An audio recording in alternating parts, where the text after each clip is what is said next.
That way that shit started out is because I was just going to I was just trying to pump it up for them. Oh, okay. You know what I mean? And like when I saw people not reacting, I was like, Yeah. man, I'm gonna get in this then. Yeah. I'm gonna talk shit to get people to come out to fucking want to battle me. Okay, Reverse man. psychology, whatever, Yeah. Inception type of shit. Yeah. And I did it to myself and ended up in the battle. You know what I'm saying? So that worked out differently than I had planned. Yeah. Really, I just wanted people to show up and show love and support and shit. Well, it worked. It worked. Yeah. It ended up, working out. Yes, sir. Yes, sir. Shit, we live. You can share it now. Shit. Okay, man. Let's do it. What's good, y'all? What's good? Give us a second. We getting everything together. Got the OG in the building. The one and only. Okay, so I'm tagging you on it too, for sure. Okay, yeah. No, I'll share that off. Yeah, make sure y'all tuned in. Y'all share, like, subscribe, all that. Follow us on Instagram. Follow us on Facebook. Follow us on YouTube. Subscribe to the YouTube, man. Twitch, all that good shit. Yeah, we'll do a follow for a follow type shit. Fuck it, let's go. Oh, yeah, we're on TikTok too, shit. Yep. Hey, what's good with it, y'all? What's good with it? It's your boy DJ Lil King, Riding High Podcast, Riding High with DJ Lil King. Man, we coming with them back to back now, you know what I'm saying? I got a special guest in the building today, you know what I'm saying? It's been a long time coming. Then I'm trying to get, I ain't gonna say trying to get him out. He's been one of the ones that I've been wanting to get on here for a long time. Reached out to him the other day. He's with no hesitation. He said, "Give me a date and a time, and I'm gonna be there, man." This boy, fresh off a video shoot, straight to the Riding High Podcast, representing that east side of Corpus Christi, Texas, representing small town killers. You know what I'm saying? Representing Hustlers Avenue, man. We got Tony Keys, aka Dapper Dawn, in the building, man. Hey, what's up, man? What's up? Man. What's good with it? What's good with it? You know, man, I'm just happy to be here, man. Thank y'all for having me, and I'm just excited, man. I really love the show, and I've been peeping it out, you know what I'm saying? And I'm definitely a fan of it, and I had to come on, man, you know what I'm saying? And I was just like, just happy to do my thing, man. Let's get a mic check on y'all's too real quick. Y'all sound like y'all in a room. Mic not, check. Not mic directly check. through the Mic check 1 2. Mic Check. 1 2. Maybe I gotta talk a little louder. Go to the settings real quick. Yeah, we want to make sure that people can hear us, man, because we got some good stories for them. We're gonna tell some history. Change the input to the that one. The road. Is it not plugged in? Probably not. So how am I on that? Give us a second, y'all. Yeah. Mine's clear as fuck. Exit the settings.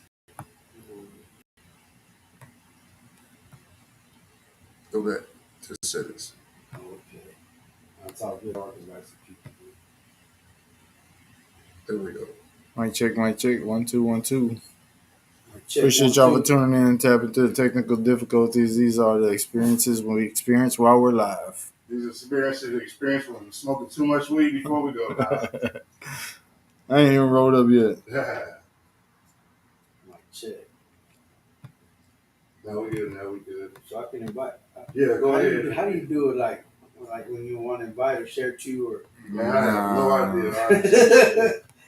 Yeah. I hear it. Nah, you still the same. We'll kick the intro one more time, man. You hear me? Let's bring it back, man. You're still the same. Right there. Sure. Okay,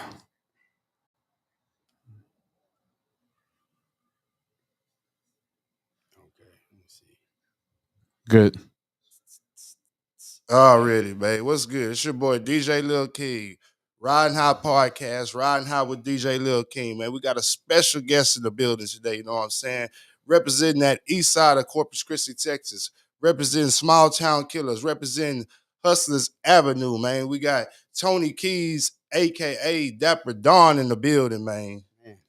Hey, man. Say, man. Long time coming, man. You know what I'm saying? Oh, yeah. When I started this podcast, I started to get people like Dapper Dawn on here, you know what I'm saying? Like the OGs of the Corpus rap scene, the OGs of the Corpus music scene, the OG club promoters, the OG artists, the the people who laid the foundation, the pioneers of what we do here in this Corpus scene. So, man, I'm thinking we're heading towards that way. You know what I'm saying? We getting the boat here, man. We got Tony Keys, man, up on here, man. What was it like growing up on that east side of Corpus Christi? Man, as a kid, it was cool. Do typical kid stuff. You know what I'm saying? I went to T.G. Allen Elementary, and from there. When I was in elementary, though, man, I just want to say I used to be in like the choir. You know what I'm saying? Already. And certain little things that geared me up, I guess, up to this point. So I'm gonna touch on some of that. But shouts out to the choir, that they have in the elementary system, because that kind of like got me my first start in liking music and just by singing. You know what I'm saying? Yeah, hell yeah. And it was just like getting catching that little high off the I wouldn't say, well, I'll say high, but like a natural high when you go perform like at Macy's back in the day, Oh, shit. or if we like singing during like Christmas time, they take us over there, or the school plays, or what I'm saying, the cafeteria and stuff like that. So I took a liking to that. So you was like in the school choir, and y'all was traveling to places to do like performances and shit. It wasn't just based at the school. Nah, yeah. That's so what's we would up. do some stuff like that, and I just remember that was my start. You know what I'm saying? And when I would sing and we would go places, I would really I really liked it because even though it was singing, but it was still fun because just people, just the audience, and I would say that was my first getting introduced to the music. Yeah, hell yeah. But even during those times when I was like probably like 6 years old, I was breakdancing. Oh shit. Back when breakdancing was hot. You know Damn. what I'm saying? And why my mom used to let me go with my cousin. I don't know, but I used to break dance, and I was like so little that we used to do this thing. You know how breakdancing was just like popping and doing like these moves and stuff. Well, I was little, so they were teaching me how to breakdance, right?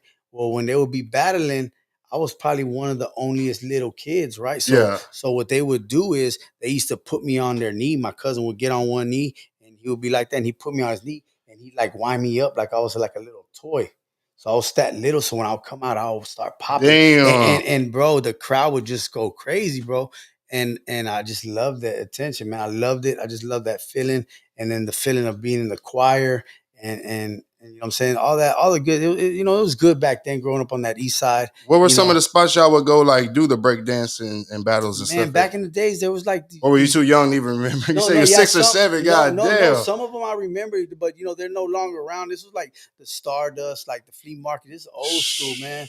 And I was, I had to be 6, 7 years old. I would just, man, I ain't gonna lie, I would pop up anywhere, man. I'll be in a Pizza Hut and just start going. Because it was just fun to me. And I just liked that, how the people would just like stop and they would just look. Yeah, hell yeah. And what's funny, the attention that it brought. Yes. That it drew. Yes. And I just loved it. So fast forward, we go like out of town, boom. We'd be in San Antonio on the Riverwalk, bro. And I would just hit it, bro. I would start popping and locking and, you know what I'm saying, get down on the ground, pop, do my thing. And next thing you know, bro, I put my hat out there and they start throwing some money in there, and I hit me a little lick, man. I go, buy me some candies and a little some, you know what I'm saying? But yeah, man, it was fun, you know what I'm saying? Riding bikes and I couldn't afford the Nike flights. I got the British Knights. Really? But those are the good old days, man. And I miss them.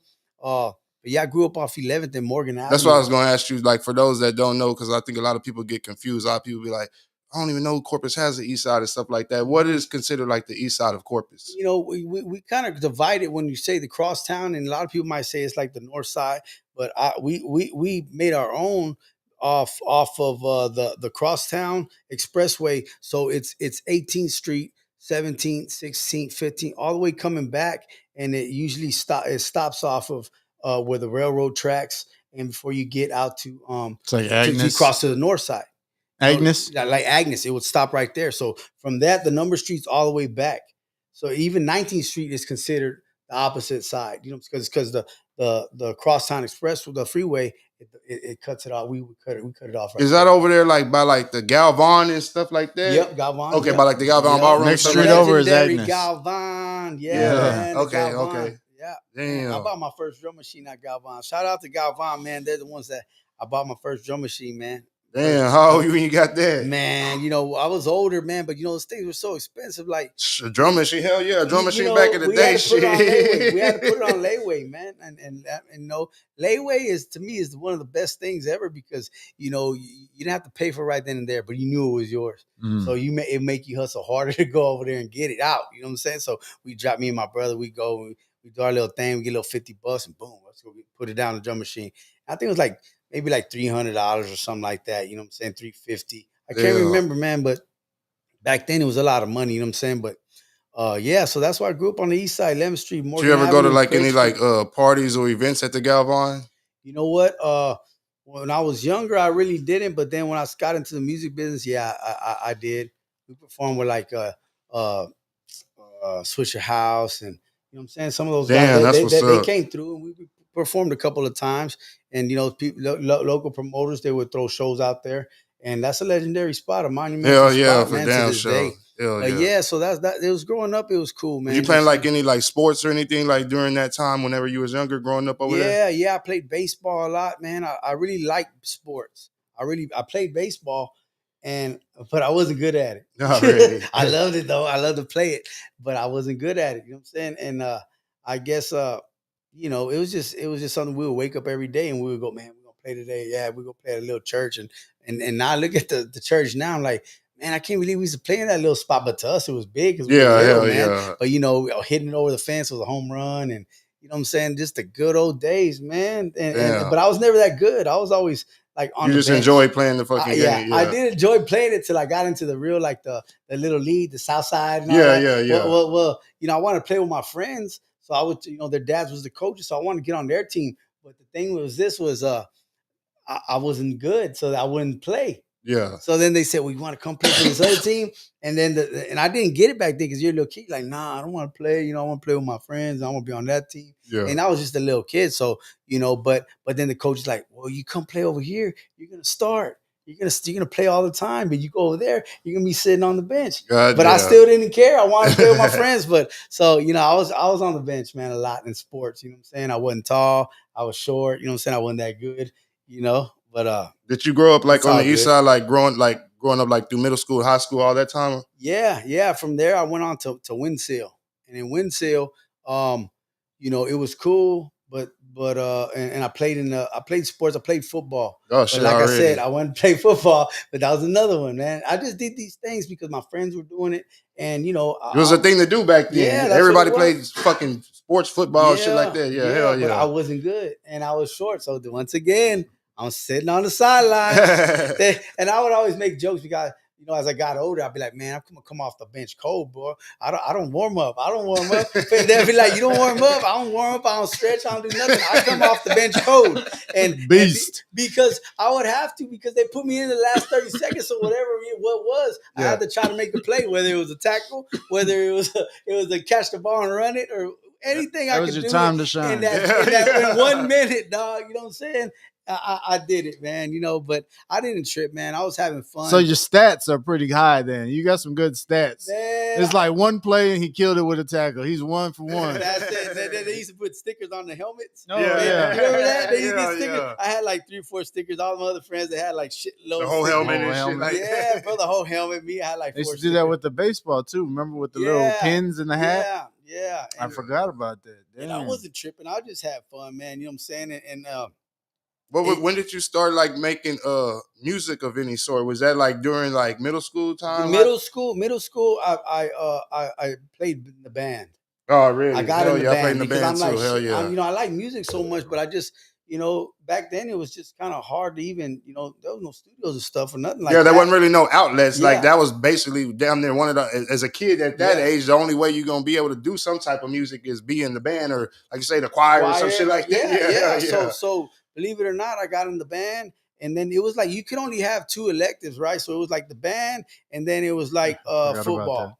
It was football, and I really wanted to get in theater arts because for the acting, but I couldn't because I was in the band and I was in football. Yeah, so then my last year, I ended up saying, you know what, I'm not playing football because I'm not that good at football and I'm sitting the bench. So I'd rather join theater arts. Yeah, that's what's up. And all this stuff, we grew up like we weren't super poor, but we just had enough. You know what I'm saying? And that was cool. You know what I'm saying? I mean, I guess we were poor because I remember you used to get the burger without the fries. My grandma used to buy me the hamburger. Yeah. But I couldn't get the fries though, but I would get the burger. Yeah. And you know, so it wasn't that we were super poor to where I couldn't get nothing, but I just couldn't get the fries because that was just like, you know, my grandma, well, I'll get you the burger, but don't say your grandpa bought you the fries.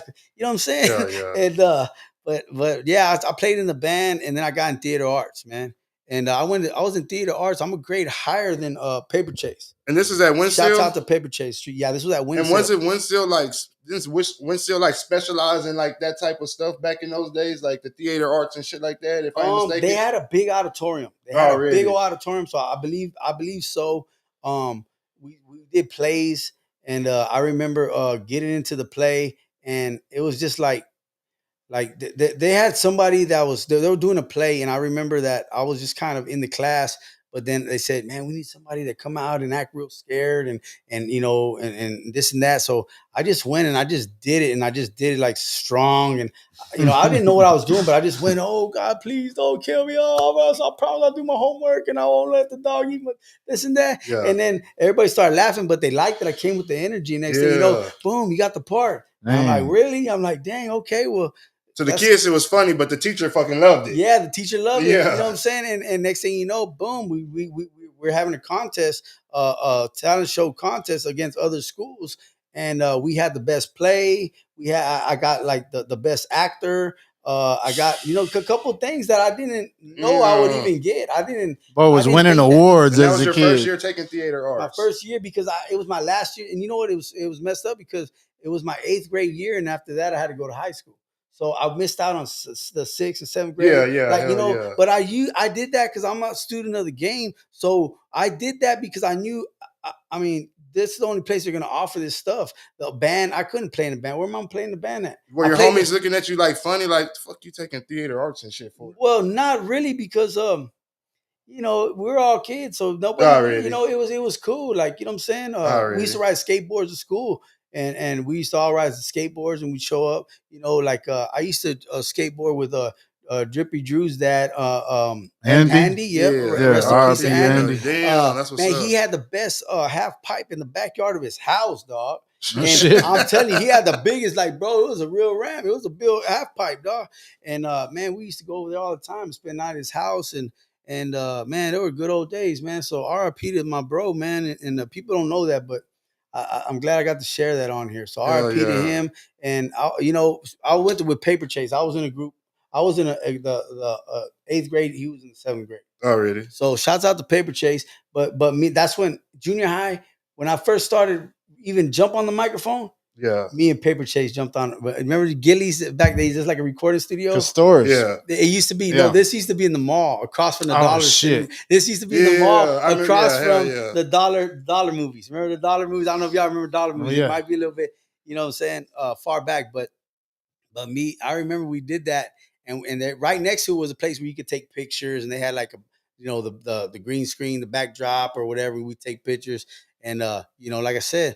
We were in the theater arts. Paper Chase was in theater arts already, and I remember he did a play. I mean, he did a routine. I did a routine, and I remember rapping over that MC Breed, "Ain't No Future in Your Front." I don't know if y'all remember that track. Yeah, hell yeah. Okay, so that's that MC Breed, and I did that, and I had 2 guys dancing in the back, and then we were going up against the whole everybody. It was a talent show, the whole school, and then what's his name comes in, Paper Chase. And he's doing like, I think they did like the New Jack Swing. Yeah. It was a dance, and he had the whole 7th grade, whoever was in theater arts at that time, he had them all doing the New Jack Swing. Damn. And I remember when it came time to vote to see who got first, second, and 3rd place. I remember I got 2nd place, and I remember getting beaten by Paper Chasing them. And for those that don't know, Paper Chase is Cedric Chase. So shout out to Cedric Chase. But I got beat by them. They were in 7th grade, but they had a whole class that was in there. So they had more votes. Yeah. Me, it was just me. I had 2 guys that were dancing in the back. And you know what I'm saying? Like, we were already rapping back then. But it's just unheard of, to get in a studio. And when we saw that Gillies thing, and it was just like throwing a freestyle. Yeah. You know what I'm saying? And man, I still got the tape, the cassette tape, and it says Said and Ant. Because my real name is Anthony. So it said Said Nat, and we had like like 2 little freestyles. They would just let you freestyle. How did y'all find out about the Gillies place? Were y'all just walking through the mall and saw it? Yeah, because it was right across the Dollar Movie. So back then, Sunrise Mall was the mall to be at. It was popping. We would get dropped off over there, catch the bus, whatever it was, and we would go over there, and they would go, and like, Chase would go out there and just, we just all hang out, you know what I'm saying, go to the movies, or we all went to Winston, so, it was cool. And that's when we link up, but it was right across from the movie. So while we would be go to the movies, it was only $1, then we would just be hanging out right there where Gillies was open. So it was like, man, what is that place? I don't know. Let's go check it out. Oh, and shit. Boom, hey, what's up, man? What is it? A recording studio? Yeah, man, blah, blah, blah. And we just bust a little flow. And I promise you on everything I love, I have the cassette and we sound. That's live, bro. For some reason, Paper Chase sounds the same, dog. You got that deep voice. Same voice. Were y'all like amazed at what that place was and amazed that y'all could like get in? Oh, yeah. And we can leave this motherfucker with a tape. With a tape. Like, Well, did y'all expect that part though? To be able to leave with something. We said they didn't even know what it was. Well, once y'all got there, like once you recorded, did you think they were going to give you a copy of what you just did? That was the deal. You go, you pick out a beat or whatever, and it was just like you throw freestyle over it, and whatever comes out, comes out. If you had a song, you could record it. If you just wanted to freestyle, you could freestyle. And then they had a list of songs where it was a book where you could go and sing the actual song. Like, let's say we looked up like karaoke or something. Yeah, karaoke. That's really what it was. But then when we said, "You got any instrumentals? Any rap instrumentals?" Well, I got a couple. And they had like maybe 3 out the whole book. That's crazy. But believable as fuck. Now it's like the other way around. Regardless, I don't care what beat it is. Pull it up, man. Let's get on the track. Let's spin it. We got it. So was there an option to bring your own maybe beat if you would have had like a cassette single or some shit like that? Yeah, but that was so far heard of, like who has their own beat, you know what I'm saying? One thing, maybe let's just run the Camelot real quick and grab this fucking Easy single and then run back over here type shit. No, you know what? Yeah, true that. I didn't think about that. You know, I was just like, we didn't really think about that, but then now y'all were just so amazed. I whatever you got right there. Yeah, because y'all were just freestyling over the songs anyway, right? Like y'all didn't have instrumentals. And it wasn't like we had a gang of cassettes or we even had a gang of money to even go buy the cassettes. Already. Y'all at the Dollar Movies. We're at the Dollar Movies, but you know what I'm saying? So we would take our little pictures. I remember I would just get like fried rice. And that was what I would eat in water. You know what I'm saying? Everybody make fun of me. They say, "Man, you're tight, bro." They used to call me like little pinche and shit. They were like, "Man, you're tight with your money, bro. Why you don't get a Coke like everybody else? Why don't you get a tea?" And I'm like, "Cause I don't like it. You know, I just like water." But at the same time, I really didn't have the money for it. You know what I'm saying? So I would just get fried rice, no meat, no none, just the fried rice, a cup of water, and then I would go to the movies. You know what I'm saying? But if I did have some extra cash, and I would try to go up in that Gillies spot, but Gillies was like $25 just to. I was gonna say, what was right across the thing too? It was Wendy's, wasn't it? There was a Wendy's there. Yeah, there was a Wendy's. The Wendy's is what I remember. So Gillies was $25 for what, the hour, or just to do that, just to do one song? No, there was no hourly rates. It was $25. We're gonna run the instrumental, and whatever comes out comes out. One take. What? No, that's it. So you couldn't be like, let's restart? No dub, no nothing. It was just boom. So boom. $25 for one fucking take, $25 for a one take freestyle. Hey, but if you hear our shit though, I'm not gonna lie. We threw the little freestyle, but we were that much advanced in what we were doing that it if we fell off, for some reason we would stop. We wouldn't be like, "Oh man, I messed up." Yeah. You know what I'm saying? Or whatever. And but there was a couple mess ups here and there. You know what I'm saying? It wasn't like it was just perfect, but we would be like, "Man, oh man, hold up." And then I remember Paper Chase like, "Man, hold up, man, where you going?" You know what I'm saying? Yeah. Picking it up. I remember his little rap. He was like, "Oh, something. I put some chocolate on your arm, make it taste like a Snicker. I'm a black ass nigga, and I wear Adidas." And he was just going off, dog. And I was like, "What the fuck?" Like, and y'all were teenagers at this point. Yeah, we started cracking up in the booth, dog. And we can't forget that. Hey, man, we're on the time, but it was just like, it was fun, dog. It was the best times ever, man. But I knew what we were already onto something because of the choir, because of the band, because of the theater arts, and then going over there and just loving the hip hop, the rap thing. You know what I'm saying? And I just fell in love with the young, the little kid rappers that would come out. Like back then, it was like Criss Cross, and it was like the youngsters, ABC, a group called ABC, Illegal, all these guys. Yeah, man, there was all these youngsters that were doing it. Chi Ali, all these any youngster I could find that I will buy their tape. If it was a young kid that was rapping, I bought it. You know what I'm saying? And I I just felt like I got stuck on Crisscross. Like Criss after Cross that, was like I didn't even like ABC after they was like having problems with them. I was like, yeah, I'm Crisscross now. Like, yeah. Yo, they were beefing, right? They were Yeah. like the beefing, way right? you did the Yeah, Pac and yeah. Biggie shit, you kind of chose the side. That's how I felt. Like a motherfucker. I Don't did the try to same thing compare with us I to did the another same thing band. with Eminem and anybody he had beef with. I did the Yeah. same thing with 50 Yeah. and anybody he Yeah. had beef with. Like it So was we danced. And I'm glad that y'all bring up the ABC and all the crisscross and stuff because back then there was like there was a place called like the Y Dances, a little spot in the mall too. It was Sunrise Mall, and it was on the other side of the movies on the other side, and it was called Club Soda, and it was like a little kid thing where you could go in. I've Like heard of this they before. had a bunch of these little balls, you know, the little ball thing where you jump in, and there's all them little small little balls. Yeah. They had that. They had you know, the little mazes that you go up in there, the slides, and then they had like it was divided. On this other side, they had a little dance floor, and they had a DJ up on there that would DJ. Yeah, that's what I heard. They would have like a little They would have dance club. contests. Yeah. They would have dance contests, and that's when everybody was spraying up the, you know what I'm saying, the overalls and spraying up the pants, and they would put their name in there. You would put like, you know what I'm saying, like a Lil King or whatever you wanted to put. You know what I'm saying? You would spray it up on your shirt, and we would go out there. Me and homie Johnny Smalls, he did rap shout too. out Johnny Smalls. Shout out to Johnny Smalls, man. He was like my best friend. He was my best friend growing up during that little time period. And we were in a group called Too Short because there was two of us and we were both short. So we were like too short because too short. And was that it your like first group? Was it like the well, number it was a two dance group? It Okay, wasn't so that wasn't even a rap group. That was just a dance group. We were just dancing. We were dancing. So we went from break dances to regular dances, right? So when we got up to that Club Soda, it was a cool little spot because they would drop us off, you know, and it stayed open till like 11, right when curfew was gonna hit. Yeah. And then I just remember like our parents or grandparents would pick us up, or his parents would pick us up. But they had a dance contest every Friday.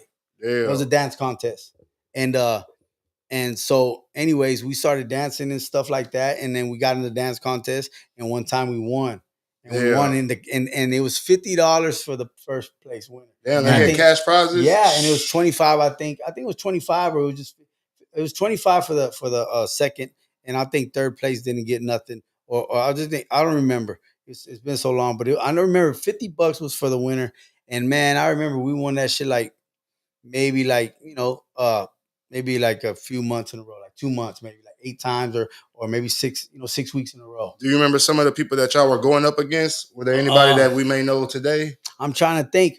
King Rich. Remember King Rich? Y'all know King Rich? From the West? Yep, King Rich. Already.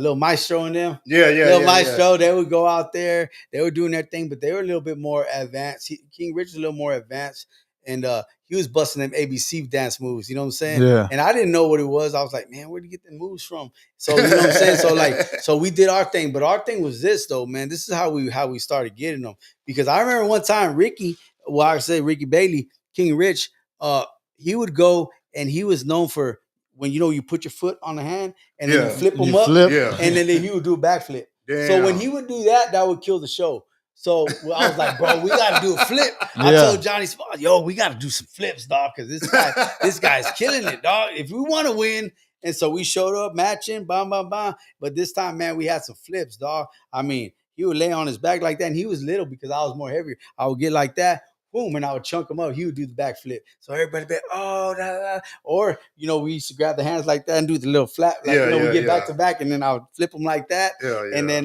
we would do that one, and I would do the flip like that. And then there was another one where I would hold my hands like this. He would run, jump on my hands, and I would get him he would put his hands like this, and then I would flip him like that. So we had like 3 different flips, dog. So I'm telling you. Bro, describing some monumental moves. Yeah, bro. We got some moves. He said some shit to shut the crowd down. We had to, because I'm telling you, them boys were coming with it, dog. They had like 5 kids. And then I had like 5 heads. But then once we started winning, then we ended up, they started seeing us, and then we ended up like linking up. And then we just all kind of danced together, you know what I'm saying? And did y'all form a crew? It wasn't really a crew, no. They had their little crew, and then me me and Johnny Smalls were together. You know what I'm saying? So we just kind of jumped in with them. They did have a little crew, and I don't know what they were called, but we jumped in with them.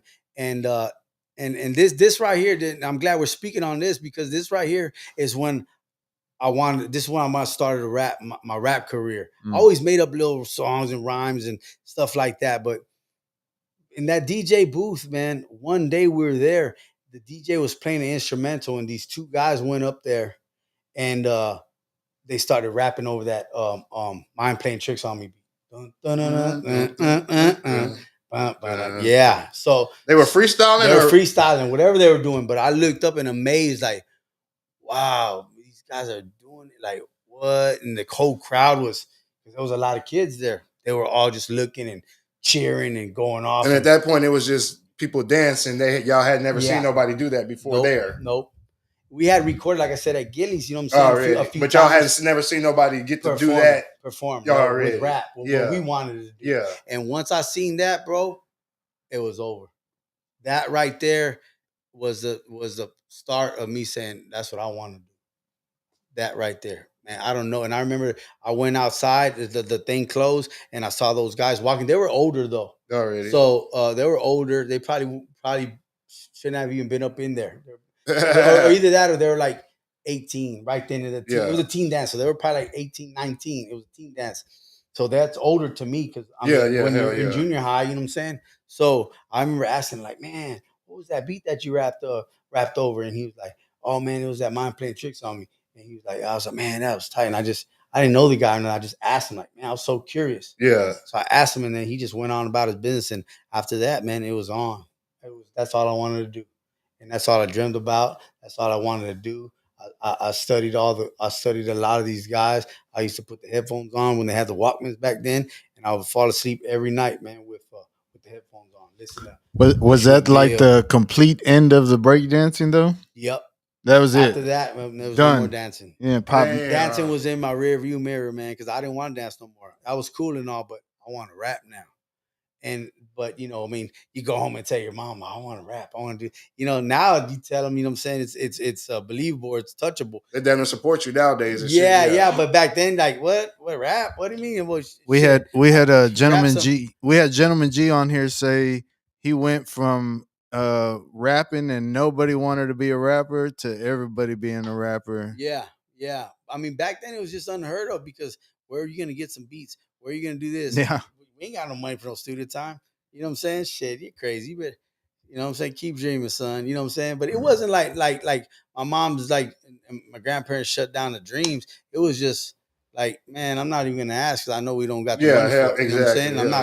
I'm not gonna put them. And then put even that burden on them type shit. Even when I did start asking, I'm like, man, where am I gonna get some beats from? I don't know anybody who makes beats. So my cousin was in Tejano. He was doing conjunto music. Shouts out to my cousin born in Mauricio, and he does conjunto.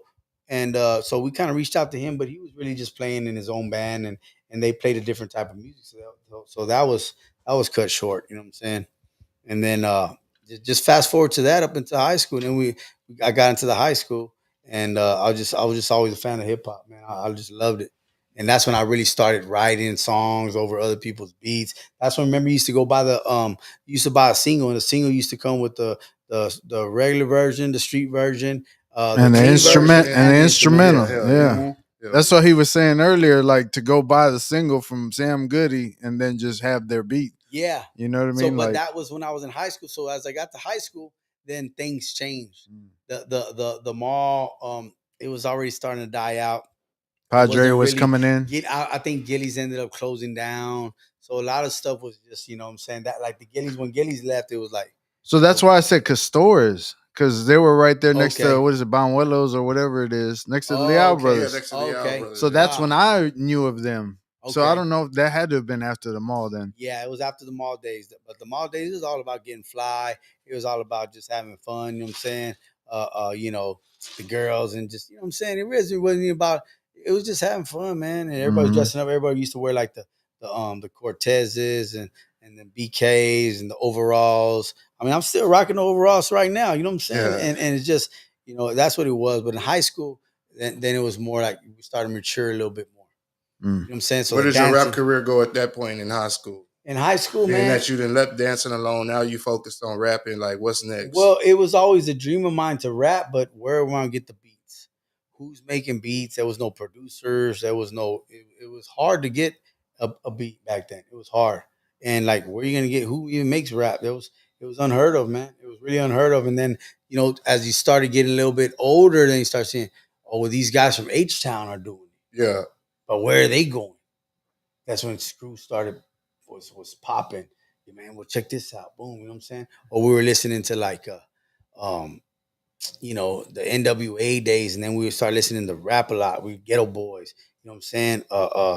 Listening to Bushwick Bill, you know what I'm saying? And just just all the Scarface, you know what I mean? Yeah. Like once all them H Town rappers started coming out, and that's what it was, man. And I was just a fan, man. I really liked the R&B, the high fives, you know what I'm saying, the Jodeci's, and you know what I'm saying, the Bobby Browns, and you know what I'm saying. But I was just a fan of a lot of different. Did you say like the H Town scene is what kind of like influenced you to like really take off and do it on your own, like seeing the way that they were doing it on their that own? independent hustle, that independent hustle, and just them how they made a name for themselves coming from Houston. But of course, Houston compared to Corpus it's way bigger than Corpus. So anybody that came out of H Town, everybody was just a fan of. You know what I'm saying? I remember like ESG. Shouts out to ESG. When I would go up on the streets, we used to call the streets out there in Northside. Everybody was swinging and banging. I mean, you would get in a line. You'd have to be in that line, and whether you had a nice whip, a caddy, a swangers, or you had a hoopty, a bucket, whatever you had, everybody was in the swing. Everybody's swinging. Mm-hmm. Everybody's swinging. We used to swing that hoopty like it was it was the slab. Like it was a slab, and that thing was hooped out. Yeah, I feel But that. you know what I'm saying? We used shout out to my boy D. He had a ride. We used to call it Smelly Ellie. For some reason, we called it Smelly Ellie, dog. But we would swing and bang that thing, man, up on the streets off Northside, man. So shit, shout out to my boy Eddie Reese. He used to have an Illumina, and all the pieces fell off except for the N and the A. On the end, we used to call that bitch the nah. The nah. Why'd y'all call it the nah though? Because Illumina. Oh, okay. All the other letters were gone except for the nah, bro. This guy said the nah. Yeah, we're gonna ride up in the nah. Yeah, that shit was funny. But the high school days, those are the fun times too, man. But then gangs started hitting. Then when the gangs crept in, man, and you know what I'm saying. So gangs, that's what I'm gonna ask you earlier too. But so the gangs didn't really hit for that you really saw until you got to high school. Right at 8th grade, you know what I'm saying. Yeah. Right at when I was 8th grade, going to go to 9th grade. That's when the gangs were. I noticed like, whoa, what's up with that? Like we would be playing football, and right before practice, guys that didn't go to school, they'd go up there, and whoever was playing, whoever was banging, and they were in sports, well, then they would come up to the out on the field and be like, "Yo, what's up?" Da, da, da. I remember one time a dude just took the helmet from one of the homies and just, man, blah blah blah blah, and just hit him with the helmet, bro. And when he popped him, he just split him, and just blood just started coming. This was at Miller? No, this was Windsale. This was still at Windsale. Yeah, right when we were, and I was like, damn, man, where the coach is at, dog? Like, golly, bro, where the coach is at in this thing? Yeah, either they were there and they turned the other cheek, or they just hadn't came out on the field yet. You know what I'm saying? But I remember they did that, and boom, you know what I'm saying? For a kid that was in 8th grade. Yeah, and we were, I was short, I was little and stuff, and we were, there was like a couple bullies after school. I ain't gonna lie, you know what I'm saying? That we had one in elementary. There was a bully. Then we went to middle school. There was a bully there, and it was just one of these dudes, and he was just a little dude. But you know what I'm saying? Everybody just scared of the dude. You know what I'm saying? And all of a sudden, I ain't gonna lie, he had everybody shook. He's still, you know what I'm saying? Until one of my big friends that he was big and tall, and he would flip, and I would tell him, bro, why you letting these dudes punk us like that? Why you letting them do this, bro? And then all of a sudden, dog, I said, bro, you're bigger than them, dude. He said, man, you know what? All right, man, next time when these dudes fuck with us, dude, I'm gonna flip on them. And all of a sudden, here comes that little short bully, dog. And like, boom, we start picking. My boy just lost it, man. Got him, picked him up, body slammed him, started pounding on him, dog. And after that, we had no problems, dog. I say, you see, dog, you whooped his ass. Dog. You should have been doing that last year. We were in junior, we were high, we were fucking elementary, dog. You know what I'm saying? I was like, shit, bro. But it was tense, bro. Like, god damn, this motherfucker was a bully, dog. And one time he stole my Walkman, dog, and I had the crisscross joint in there. and he stole my Walkman. He said, "Hey, let me hear it." I let my friend use it. I was playing basketball, and I came back like, "Where's my Walkman at, dog?" Oh man, what's his name took it? What do you mean, dog? He said, "Yeah, well, he one of them type of niggas. Yeah, he said he wanted to hear it, and so I said, so you lent it to him? He's like, yeah. So man, there he goes, man. He took my Walkman. There I am crying because that was my Walkman, and I had my favorite tape in there, my favorite group. So I started crying. I'm like, dog, that's messed up. This was junior high. Man, that's messed up, man. But I'll tell you what, man.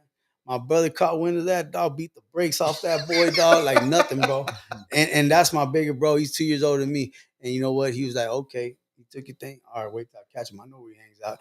But he was in the gang too. This is when the gangs they started coming up. So the little dude was in the gang that stole He was your in Walkman? the gang, but they didn't make no difference. Not to my brother, my cousin. I don't care what gang you're in, bro. Yeah. You took my brother's shit, dog. Wait till I catch him. Caught him, dog. Beat the brakes off him. My other cousin came. He had that thing on the hip and was just like, nah. But the gang leader was like, no, we don't want no problem. I don't want no problems. He said, well, then stay up out the mix then. And let my cousin do what he's gonna do. He just beat the brakes off him. God damn. And next thing you know, I don't think I got my Walkman back. I never got messed with again though. Shit. Not from that dude. And then fast forward, next thing you know, we're in high school, and the gangs were hitting. They're in effect. Yeah, and we weren't in no gang. We was in a crew. And I remember when I was in that time, I was in the movie Juice came out. Remember Juice with Tupac? Yeah. So I just loved how they had the crew. And if you think about it, look at my business that I started now, the Wrecking Crew Demo Holland. I got that name. Wrecking Crew. I got that exactly. So you see how I'm just a fan of that stuff. So that when I said, man, I like that name. So when I started the demolition thing, I called it the Wrecking Crew. And so that just it went from the I got it from the movie Juice. And I like that them how they clicked up. They were tight. And when we went to Ray, when I started Ray, some homies they were my brother's friends. My brother said, I'm dropping out in the 8th grade. This is crazy. My brother said, I'm dropping out in the 8th grade. I'm not going to 9th grade. Like, what you mean? My friend's like, what you mean you ain't going to 9th grade, bro? Like, what? You ain't got no choice. Nah, I'm not going. But hey, y'all look out for my little brother when he gets there, right? So we're at the first football game in Miller, and I see them homies there. They're like four of them. They're from the neighborhood, and then all of a sudden I'm like, yo, what's up? Blah, blah, blah. I went by myself, and then my boy Franklin, my boy D, he said, hey man, just come roll with us. You know, y'all know Vendetta and them. You know Vendetta, the film guy? Yeah. Okay. Mike, the one, not Louis, but the other one, his partner. That's one of my best friends. So he hung out with us too. He's from 14th Street. And they just said, hey, come on, roll with us. But I didn't know my brother had told him to look out for me though. I didn't know. Because I was like, man, why these older dudes want me to roll? You know what I'm saying? I don't know. Fuck it, I'm rolling. So I just hung out with them. So it was about 5 or 6 of us from the neighborhood. And we weren't a gang, but everywhere we went, it was like 5 of us. So it was all 5 of us all the time. So it's kind of like a little clique. Yeah. And then I liked it because I said, man, we like that clique, like from Juice. You know what I'm saying? Yeah. But you know, they didn't watch the movie Juice yet, or you know what I'm saying, nothing like that. But I remember going to see that movie like 3 or 4 times when I was in. I had my grandma take me to the movies, drop me off. I go see it by myself. I wasn't tripping. I just loved it. I just loved the DJ, how the hip hop coincided with the street shit. Yeah, that whole shit was live. That whole scene period alone. Queen Latifah in that motherfucker, like, man, those are good old days. The tryout scene is super dope. You know what I'm saying? Like that whole little mix he put together. So we weren't no gang, man. You know what I'm saying? And after that, I tried to play. I was still with the sports and stuff like that, but when I got to high school, I tried out for football, but it was the same shit. You was at Ray? I went to Ray. So it was the same shit. I wasn't starting, I wasn't playing, and none of that. And it wasn't until I grabbed that microphone. When I grabbed that microphone or I was performing or entertaining, then that's when I saw, oh shit, I'm first string on this motherfucker right here. There's no more riding the bench. There's no more we're gonna put you in at halftime. There was no more of that. Right there, I was like, bro, this is something that I could do. I've been entertained. I've been doing this shit, since like I was young all the way up to now. And I remember when I grabbed the microphone, it was a wrap. Then I was just like, I started getting that same feeling that those guys were in quarterback and the running back and shit like that. Yeah. Now and I just felt like like, wow, this is what I need to be doing. Because over here, I'm just gonna be sitting on the bench. So when you say like grab the mic, like what do you mean? Like what was what was the experience that you ran into that gave you that feeling? Like were you Parties. At a house party? House parties. Already. I used to already get that attention when I was dancing in junior high at the little house parties or the little dances. But now you're coming. But now this is I'm grabbing the microphone, which not everybody could even rap. So when I grabbed that microphone, I already had like 3 raps already written. Like I would use them motherfuckers everywhere I went. You know what I'm saying? But I had three verses, 3 16s. And they were longer than 16s or shorter. I don't remember. I didn't know nothing about 16s, but we used to spit them. And I remember they used to have DJs. And that's what back then you started hearing the Dr. Dre's and the Snoops. And then you would see the videos. Remember where they had they were all dancing in the house. Yeah, and the homie bounced. He trips over, he hits the 40 ounce on the TV and it explodes. And so yeah, man, they would do that. And I remember one time they had a DJ. And I believe, man, I might even say that Ricky Bailey was out there, King Rich. He might have been in one of the parties. They had a DJ and we just started rapping. I spit those little raps and I just seen like everybody was like, oh shit. You know what I'm saying? Like, damn, this little dude spitting and shit. Were people tripping out that you were a Mexican dude doing it too? You know what? I didn't really know because I didn't really feel that. You know what I'm saying? I really didn't feel that. So I don't really know, but I just know that I was doing it because I was doing it. And let's say like King Rich or Ricky Bailey was doing it. So he's black, I'm Mexican, but a lot of my best friends were black. You know what I'm saying? So I didn't really feel it. You know what I'm saying? I really couldn't categorize my music and until then, you know what I'm saying? Like it wasn't really, I really didn't feel that.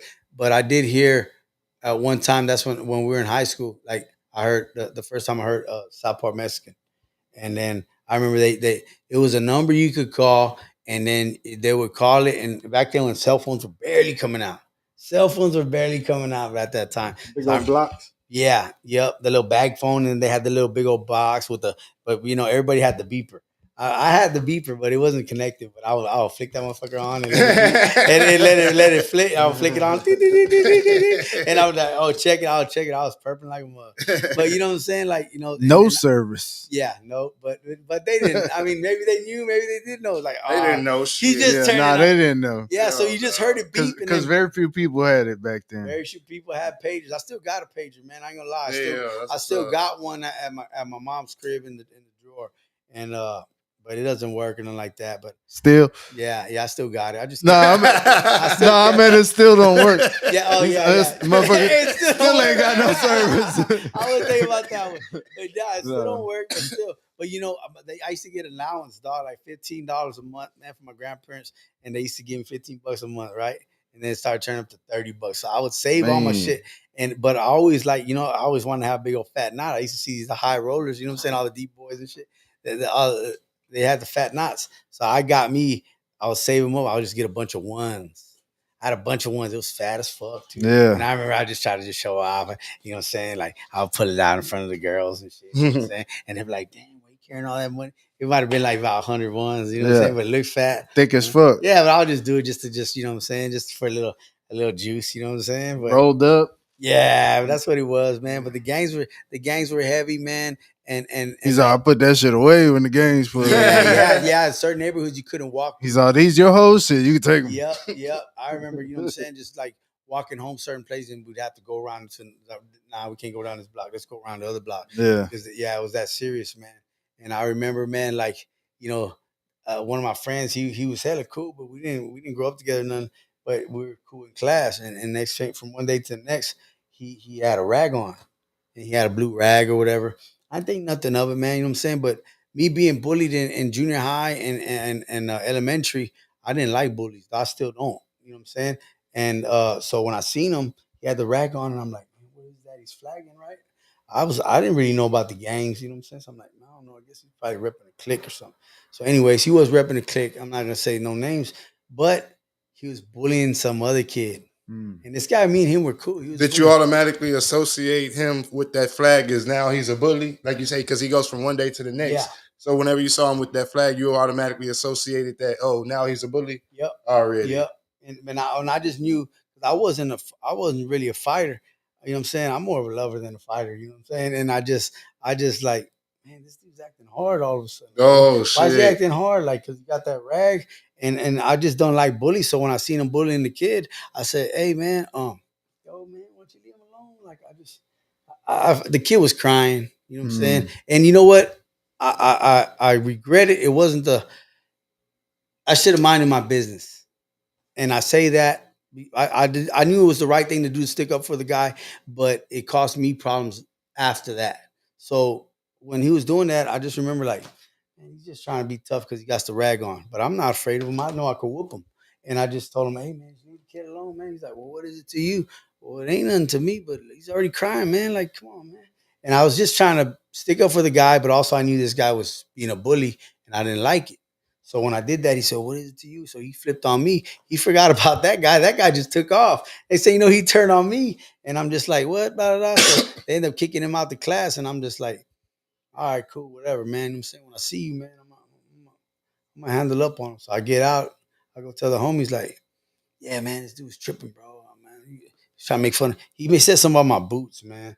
I remember I had like some old school, like some cheap boots, like. But I like that hip hop style so much that I try to dress like that with they had Timberlands. Yeah, I you didn't got know they were Timberlands. Timberlands. I just thought they were hiking boots. So we would go to Walmart or Mervyn's or somewhere like that, and I would just get those boots. And yeah, it looked ugly to other people, but to me, I liked it because I like that style. Yeah, it looked like But hip hop to you. yeah, so he said something about my boots, and everybody started laughing. And then I was like, man, you know what? Okay, yeah. But they were like, oh, them ugly ass boots you got on and shit. I said, all right, we'll see what we want to get up out of here. I think I told him something, man, I'm gonna make your face look like these boots when I get up out of here. Ooh, everybody, ooh. And I was just like, man, fuck it, man. So as soon as I caught him in the lunchroom, man, I went and got on him. No talking, no nothing, just went to him, took it to him. We're about the same size, so it was an even fight. Boom, I whooped him. I didn't know about the consequences that come after that. I wasn't thinking about it. But being that he started jumping in the gang. Was this at Ray? Yeah. Damn. So being that he was in the gang, when they say, the cousin wants to fight me. So, all right, cool. So, I'm like, damn, this guy's big, dog. I don't even know if I can take this guy, dog. And even my own homies were like, man, I ain't gonna lie. I thought he was gonna get you. And it was just like, all right, cool. So the next day we go to school. Boom, what's up, man? Bob? What's up, Bob? Okay, cool. After school, man. All right. So boom, here we go. Like, damn, this dude's big, dog. I don't even know, bro, because I'm not even a fighter, dog. I just stuck up for that kid. And I kind of regretted it. But anyways, boom, it's time to get down. I got down. This guy right here, I had to choke him out. This is before UFC was even in. Yeah. I don't know, bro. I used to be in karate, dog. It's another thing I used to be in, dog. And I don't know. I just remember we started going at it. And all of a sudden, when we fell to the floor, shit, I got his ass in the chokehold. That's it, dog. And all of a sudden, he's like, "Ugh." Big dude, bro. I got him in the choker hold, dog. And I said, bro, that's it, bro. And let him up, let him up. My other homies, nah, fuck that, choke the shit out of him. I like, fuck it, dog. If I let you up, dog, that's it. Because I knew damn well if he gets up, oh, it's over with, dog. He was a big dude. Yeah. Anyways, I choked him out, dog. And I just left him on the floor, and I was about to pass out. Cops came. We just all broke out, dog. And next thing you know, it was, man, you know what? It was on every day, all day. With that game? Yeah.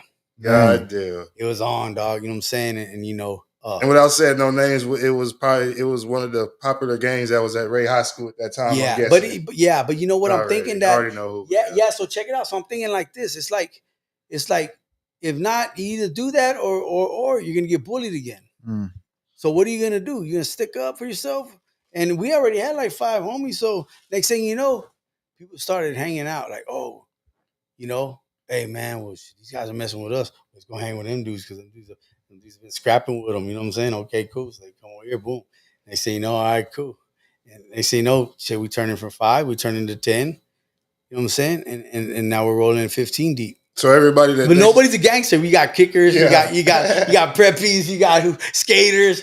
Because everybody that basically they had beef with just basically formed a crew. Yeah, so they started coming. They had a common enemy. Yeah, so they started coming with us, dog, and it was cool, man. I mean, but we were fighting every day, and it was tense every day at school.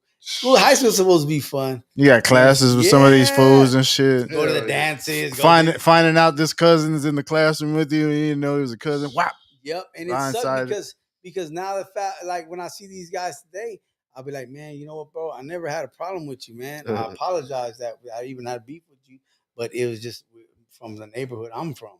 If they didn't like y'all, I mean, I couldn't I couldn't either because I'm with this neighborhood. I'm over here hanging out. I got to hang with these guys when I get home.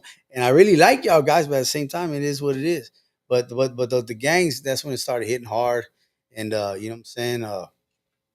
I just started rapping from there. I even wrote a little movie during that time. And a lot of that stuff, man, it built me to get after that when I got out of high school. Then What's the first major like rap thing that really happened for you? Was it Small Town Killers or was it something before that? We formed a little group, and that was the Small Town Killers. We formed a little group. That was right after high school or during high school? Right when I was about to graduate, yeah. Okay. Okay, so Vendetta, my boy Mike, not Louis, but you know Mike, right? Vendetta. Yeah. Okay. Shout out Vendetta. Yeah, shout out to Vendetta, man. Me and him had teamed up. So he ended up getting the studio equipment. And I remember he built a little studio. His dad built him a little studio. And this is when it was really starting to get like, oh shoot, man, we got some equipment. We can really do it. So he was making beats. He would sample beats and making beats. And he had beats. So he made like a beat, like an album of beats, like 4 or 5 songs. And then we wrote our little raps to him. And then we came back and we recorded all 5 of the songs there at his crib. Damn. You know what I'm saying? But it was still unheard of. Like, how are we going to press them up? What are you going to do? You know what I'm saying? Like, well, I don't know. We just recorded them. It was just unheard of. But that's when I when I really started taking it serious. And I had the group. We had some songs. We had a song called Where You At. How did the group form? Man, you know what? It was crazy because it was with some of the guys that we like. You know, those guys weren't in the gang, but when we were beefing with the clique, we were beefing with these guys too. So it was like they ended up kind of, you know what I'm saying, either checking out of school or whatever. Man, we held it down. I ain't gonna lie, we held it down. We held it down, bro. I graduated. Like I said, I graduated. Some of them boys didn't. You know what I'm saying? But you know, it was just. I was more scared of my grandma than any of these gangsters, bro. My grandma was the real deal, dog. She did not play, dog. She would get on anybody's ass, bro. She did not play. My friends couldn't come inside the house. They used to watch the TV through the window. She was strict, bro. You had to park your bike. Don't just throw your bike right there. Put it on the kickstand and then. Like, what the hell? It's a sidewalk, grandma. It's not even yours. I don't give a damn. You're gonna break my sidewalk. I was like, shit, but yeah, man. So that's the way it was. But when we formed that clique, man, the rap clique, we had a little plan and we did that. It was me, my brother, and shouts out to the homie Ro, man, my boy Romeo Barrera and shit. And it was us 3. And I had a couple other homies too, and that were down with us, but they wouldn't really rap.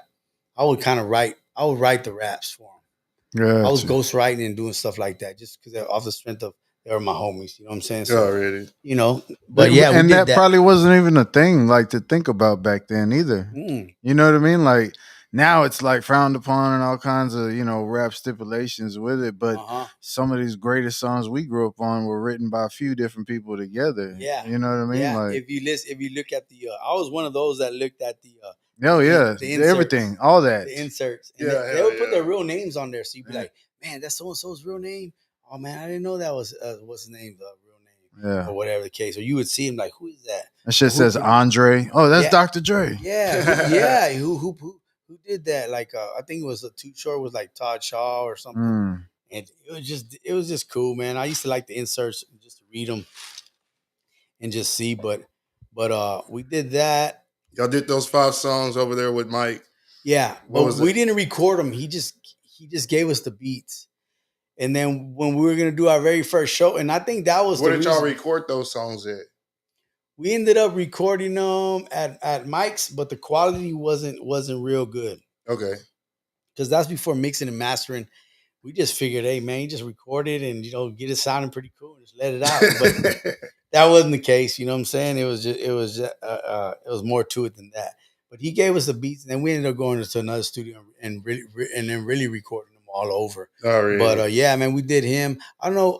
I guess they call him Fat Man now. Fat Man, Pat. Yeah, Pat, right? You know, Pat Terry. Okay, ask him about it, man. We produced his first album. No shit. Yeah, I did. Me and my brother. Yeah, and he was the first artist that came out under that SDK. He was with us. He was actually an SDK. He was a sponsor. Really? Yeah. Ask him. Plot twist. Yeah. I told you, so I was telling him earlier. There's a lot of people that their stories are entangled Yeah, I'm saying together. all this just coming Like, full circle, like yeah. a motherfucker. That's cool. Yeah. So but yeah, you could ask him. I mean, he was one of the coldest. He was one of the coldest rappers ever, bro. And we just took a liking to him. Like, He's still fucking killing it to this day. Yeah, he could kill it on freestyle, right? Yeah, I remember he would go there, he'd start killing, like he would kill. It is crazy because there was like it wasn't like it was a beef thing between the north side and the west side, but there was kind of a little some friction there. Yeah, we getting that story. Know about it wasn't really my thing to tell, but I just knew that homie was genuine with it and he could spit it and he would get in there, bro. And he'd be How did STK become a label? Because you said it was basically just like a couple of homies from school and that would hang around and then y'all were just rapping together. How did y'all like decided to make it a label to where y'all were able to, like you say, Pat was the first artist to come out under there. Yeah, whenever Pat wasn't really like a part of y'all's clique type shit. Yeah. So Pat wasn't really like in the STK, but he repped the label, so he was like, I'm down with y'all boys. I'm down with the STK shit. The STK Already. And we got the name from Gangsta Nip. Gangsta Nip. Yeah. Already. I was gonna ask you that too. We got the name from Gangsta Nip. Already. This goes out to the small towns. To them real killers that throw down. That's how we got the name Small Town Killers. But instead of like killing and popping caps and really killing people, it was more like killing people on the microphone. Yeah. Already. You get what I'm saying? So we kind of flipped it. So when people would hear it, they'd be like, man, that's a crazy name. Small Town Killers, like we're killing. But we're not physically going out killing people, dog. We're talking about killing people on the microphone. Already. So that's where that came about. But what's his name came out. They introduced us. We got introduced, and then he came. But he was more, like I said, he was more a little bit advanced with his raps. He was really good. So him and my brother would click up, and then we had a little studio in the back of my crib off 11th Street, and we had a little 4-track recorder. This was recorded on tapes, and then we would play the beats like off the straight from the drum machine, into the 4-track. Damn. And then Pat would come and he would do his little rap, and then he'd go back and overdub it. And you only had so many channels to work with. And my brother was like the producer / engineer, whatever we had there. And we put an album out called Sealed Indictment. Fucking Fat Man the Boss. Y'all did an album with Fat Man the Boss. Yeah. He was going under Vigilante at the time. He went under Dave Vigilante, man. Bruh, Shouts out to the homie, man. You know what I'm saying? That's what's up. I don't know if he talks about it or if he ever says it, but you know what I'm saying. But that's the truth, man. And he was with it, man. And I really liked his raps, and and somewhere along the line we fell out. You know what I'm saying? But I won't speak on that. But it was, but at the time, that's besides the point. The point is we put him out, man. He was a dope rapper, man. Dope. Hell yeah. So before I go broke, where does that come in? Right after the all right, cool. Yeah. That's the one that when that was everywhere. Yeah, when you talk about that, which is the one that really did this, it was Where You At when I was in a group. And then I got the drum machine and I made my own beat one time, which was before I go broke. I hit the drum machine, I had like 3 sounds on it, and boom. Boom, this is at the studio on 11th Street, you say? Yeah, this was still, but I made this one like sitting on my bed in my room and just with the headphones on and just doom. This is like what, 2001, 2? 2000. It came out in 2000, so maybe 99. Damn. Yeah. That's a long time ago. Yeah. I remember that, bro. Mm-hmm. And once I did that, I remember there was a label called Way Out Entertainment. That was Lamont in there. Yeah. And that was the first one. Shouts out to Lamont. He's the one that paid to record that song and another song that I did with. See, Lamont came in and Lamont had a little bit of chips. So he was like, man, I want to form this whole label, man. You know what I'm saying? Like, blah, blah, blah. And I think like by then, Master P's was coming out. All these guys were, you know what I'm saying? So he was like, man, I want to get this label. It's called Way Out Entertainment. And I'm going to get all these rappers. And he had a bunch of rappers. He had a bunch, you know what I'm saying? And he never told me to sign with him or nothing like that. He was just like, man, this guy's so nice, man. With it. I like him. Hey, you could roll with us. I'd be like, yeah, but I got my own thing. You know what I'm saying? No, that's cool. That's cool. I ain't tripping. You can rep your own thing. But you know what I'm saying? But I'm going to put out a compilation. Yeah. And I want you to be on it. And that's that before I Go Broke came out on that compilation. But even what was the compilation? Man, I think it was called Way Out, the Way Out All Stars, or not the All Stars, it was the Way Out Entertainment something. And he had everybody on there, like whoever was starting out at that time. Yeah, and they were good. There was some good ones. This was in 2000. Probably like still 99, right? I'll tell you this: if I heard that off of that CD, and that's the only one I remember, that kind of says a lot. But I don't know if it was from that CD or you had that individual. Okay. No, Did you have so that separately? Yeah, check it out. No, he paid for it. One time we went to the studio. He locked in the whole day. Mm-hmm. All the artists that were up under him, and I was, like I said, I wasn't under him, but I was with him. He paid for the whole time. He paid for all the time, and everybody went in there sorry because he was going on the compilation, so he paid for it. Shouts out to Lamont, man. He paid for it, and then everybody came through and started recording their songs. My song was the last one of the whole session. Like the host, man, this is the last song of the night, and you know what? We're running out of time. You got to run through it, like front to back, no punching in. Everybody else got to stop, go throw another dub, da da da da, and it's like, bro. But I had been practicing that song so long, bro, that I had it down. He's like, you ain't saying nothing. Yeah, but at the same time, it's like, man, can I pull it off? Can I do it all in one take like that? Shit, I mean, I don't know. I had no choice. Yeah. I had no choice. I feel like I was back at Gillies again. You know what I'm saying? Like, damn, we got to get this shit right. And we're running out of time. Lamont's like, man, we're running out of time. It's the last song of the night, bro. You know what I'm saying? Everybody's tired, wants to go home, and we got a little bit of time left. So, shit, kick on the beat, boom. And I remember it wasn't even sequenced out. It wasn't sequenced. Homie was doing it live, like changing it, boom. Changing it with the drum machine. You would go back and forth, and he would put the sounds in there. Yeah. And yeah, so, man, one take, boom. Let's go. Boom, all the way through 3 verses. 3 verses and the hook. Straight all the way through. Then boom, okay. Do it again one more time. It was only 2 takes that I did. That's all I did. 1 take all the way through. Run it back again. Boom, all the way through again. That was it. You know what I'm saying? So that's why even the quality and stuff, you know what I'm saying, wasn't that good. But anyways, I recorded that song. And then earlier in that day, I recorded another one with some other guys on there. And those 2, I had 2 songs on the compilation. But I remember one day he showed up at my house and he had a CD burner. Like when CD burners were like, they're big old CD burners. So you put it was a brand new thing. Shit. Yeah. Hell yeah. So Lamont showed up. And I shit. shout out Lamont, dog, because if it wasn't for him, I would never got that song. Normally he paid for it. So it's really his, but it's not. You know what I'm saying? But I gave it to him for the compilation. I knew it was coming out. But he came and said, hey, man, I want to give you a copy. This is how cool he is. I want to give you a copy of your songs. I said, for real? He's like, yeah, man. So I just came over here to give you a copy of your song. He burned them right then and there, gave me a CD. Boom. That was my master. And he put it on the compilation. And you know what I did? I wanted to go make some singles. Straight singles. With that song, the other song I did called Used to Be My Homie. And then just those 2 songs. I pressed up, we got a little cover.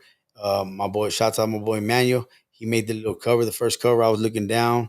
I had on this like wire vet and I had a big old fat wad in my hand. I was looking down and he put the city in the back. And it was like Corpus Christi in the back. I had the wire veta, you know what I'm saying? And the big fat knot like this looking down. And it said, before I go, bro. And we would stomp them, you know, back in Stomper days. Yeah. So we would stomp them. And bro, I ain't gonna lie. We sold at least, man, we sold about 1,000, maybe a little more. About 12. That shit was everywhere, bro. It was everywhere. And that's when I was. So maybe I just heard the single then. Yeah, it was just probably the single. But we pushed it, and we pushed it because we wanted to buy a keyboard, Tritons, one of them Tritons from Sound Vibration. Hell yeah, yeah, bro. So we bought the Triton. We ended up selling enough singles, and we didn't keep no money. We didn't make no money off that, and we sold the singles for $5. Already. So we sold quite a few. Shit, that's better than what they're getting you now. Once we made our first $250 a track. I think it was $2,000 for it or something like that. Once we made the 2,000 off the singles, we bought it. So we didn't profit no money. And so we bought that, and it was like, boom, okay, cool. I mean, $5 a pop. I would say you have to sell. I don't know, just do that times to get the 2,000. I just know that we sold enough units to buy that and then some. But we kept selling that single, and we bought the Triton. Once we bought the Triton, now boom, now we got a producer. My brother started producing, making the beats. Now we have beats. Now it's okay, cool, boom. Damn. You know what I'm saying? So we came up from the drum machine to the Triton, and once we did that, boom, we started making more beats and started fucking with making songs. You know what I'm saying? And we made another STK album. and that's what it's the Small Town Killers. It was like we made 2 albums, and that was the second one, and that's what we had like some different songs, and not the ones that we got from Vendetta, but a whole new.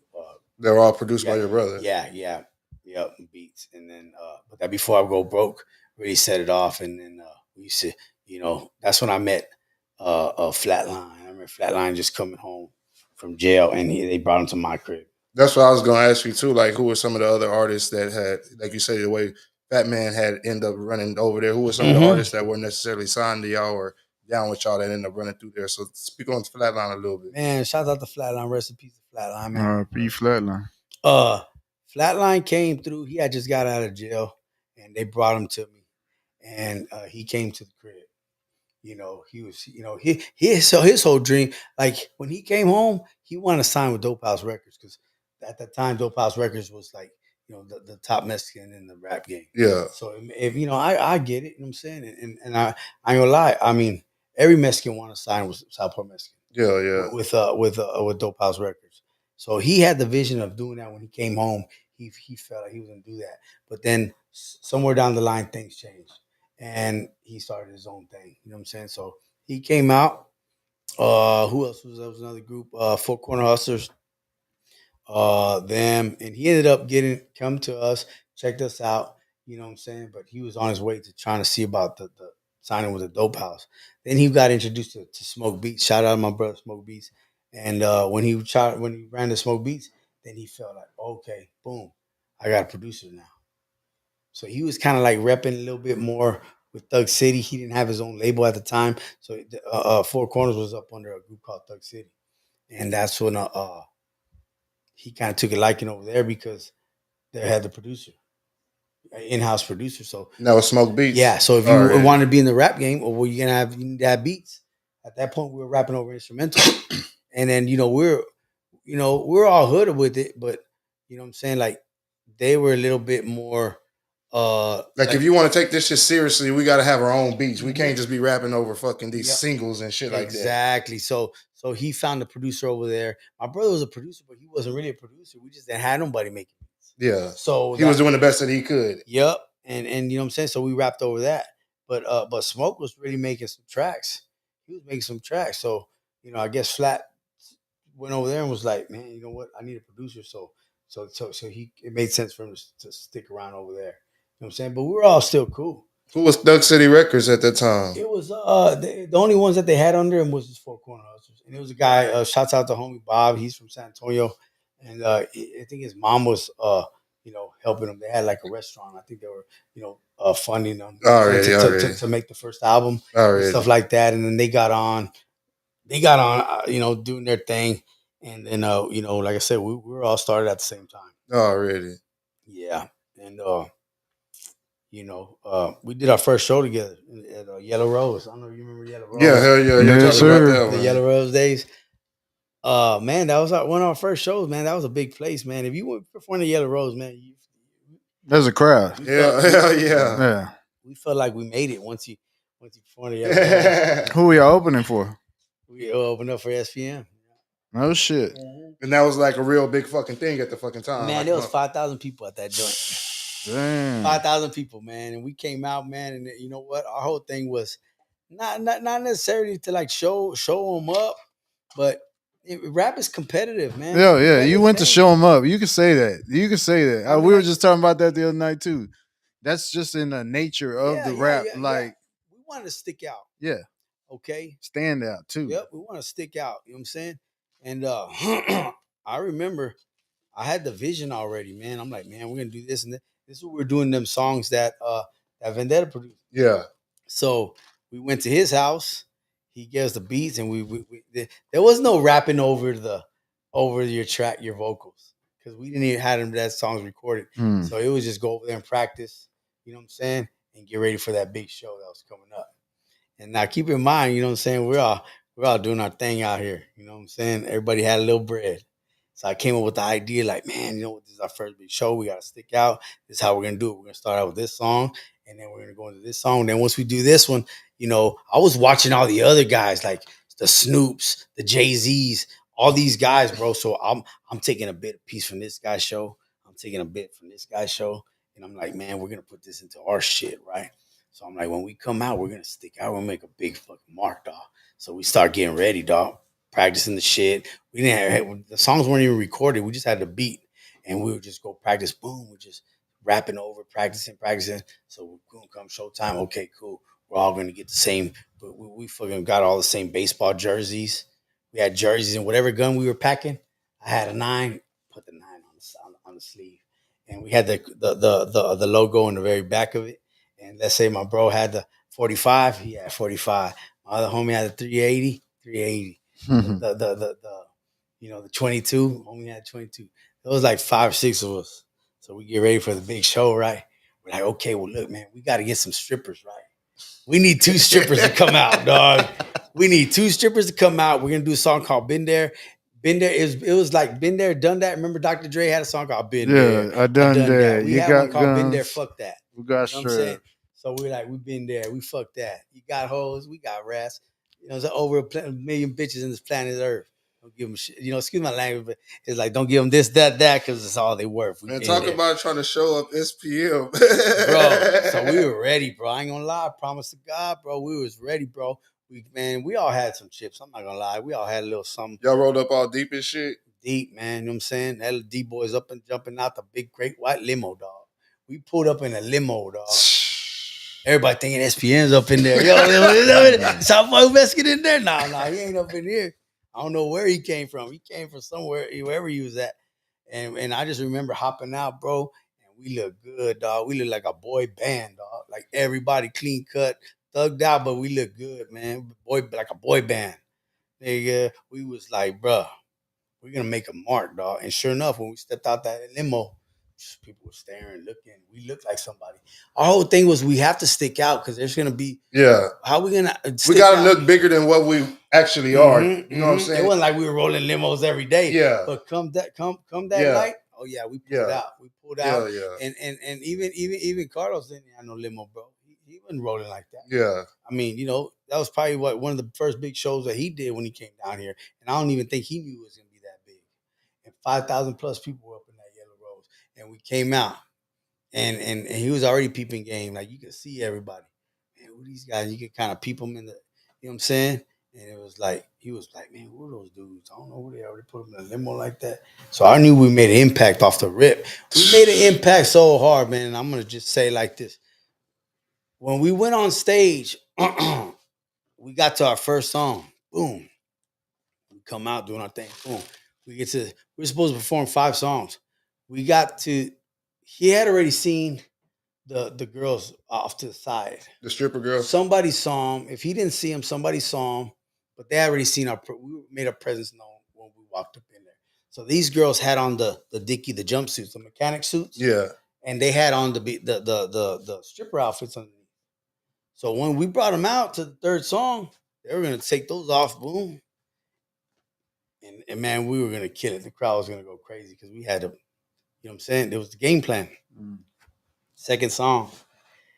Yo, my homie. I just remember my homie. Yo, bro, they cutting us off. Throw the money. I'm like, what? What you mean? We got 5 songs. No, they're cutting us off. So we all had like 100 ones. There's 6 of us. I got this shit from Jay-Z and them because I seen like the rock.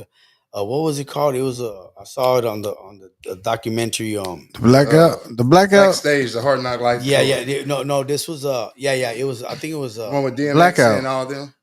Yeah, but it was another one. Yeah, it might have been that one. Anyways, they come out and it was backstage. And they come out and I remember Jay-Z, he's like rapping with me, with Memphis Bleak. He's like, man, I'll give you a G. Man, fuck it, I'll ride with you for free. He gets some money and throws the money in the crowd. So I got that and I put that into our show.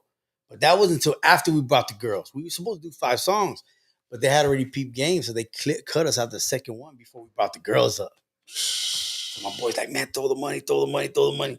Fuck it, man. You talking about 6 of us, dog, chunking the money out, dog. The crowd went crazy, dog. There's 5,000 people, dog. I mean, shit, we're throwing, boom, you just see them fucking fighting for the money, dog. I mean, it looked like it was a lot. Yeah. But it looked like it was a lot. I mean, it was a lot. It was $600. It is a lot, shit. That is a lot. I'm like, bro, hey, hold up, man. I got bills. He was peeping game, you know what I'm saying? And what's cool about it is the girls come and they say, hey, he wants us to dance for him on his set. What? Yeah. Wow. Yeah, that was cold. But we were like, wow, okay, but we weren't, I'd have been like $600, motherfucker. Yeah, Shit. well, you know what? We were kind of hot. And check it out. So rest in peace, my brother Big Bert, man. He was SPM's best friend. He comes up and we're like, man, we're gonna fuck somebody up. We're still with the bullshit. So we were upset, like, man, them motherfuckers cut our short dog, fuck these motherfuckers, da da da. And they say, my boy Bert comes, he has that Jedi mind trick. Did y'all know Bert at that time or no? We didn't know Bert. He comes up to us. And all of a sudden, Bert, we comes up right, and we're like, man, let's go charge his ass up. Let's go hit him up, dog. We're pissed. So he comes, he goes, hey, y'all guys want to go on tour with us? So we go from, we're gonna fuck his ass up to, yeah, hell yeah, we went on tour. So we forgot all about that. He had took the girls and all that shit. And so then we said, you know what, Dad, they're gonna put us on tour. Let them take the girls, dog. They never put us on tour. We didn't go nowhere with them, dog. You know what I'm saying? He took the girls at the end of the night. Took the girls, he used them for his shit. And then later on, I ain't seen him. He said, I ain't seen him since. Yeah, later on, I did a couple other little shows out of town because we used to all roll together. And so we went out of town. And even if we weren't performing, we would still still go to the shows, and we would make our presence known by giving posters out, singles, selling CDs. We were selling them out the trunk. Yeah. Making a name for ourselves. But that's back then when you had to go hit city to city. You know what I'm saying? You had to go hit city to city, town for town. And he was the biggest thing out there. So, we would kind of follow along with this tour, with the shows, and we'd go make our little mark on the outside and stuff like that. And then we'll go inside the show, and you know what I'm saying? He always peeped game, you know what I'm saying? And later on I saw him throwing the money out. Oh, shit. You know what I'm saying? But it's all good, you know what I'm saying? I mean, I got it from somebody, so he might have got it from somebody, or like I said, he might have got it from me. I really don't know, but that's how rap is. Some people get a little bit piece because I got it from Jay-Z. Yeah. I turn around and I got it from Snoop. So hey man, so you know what I'm saying? It's whatever.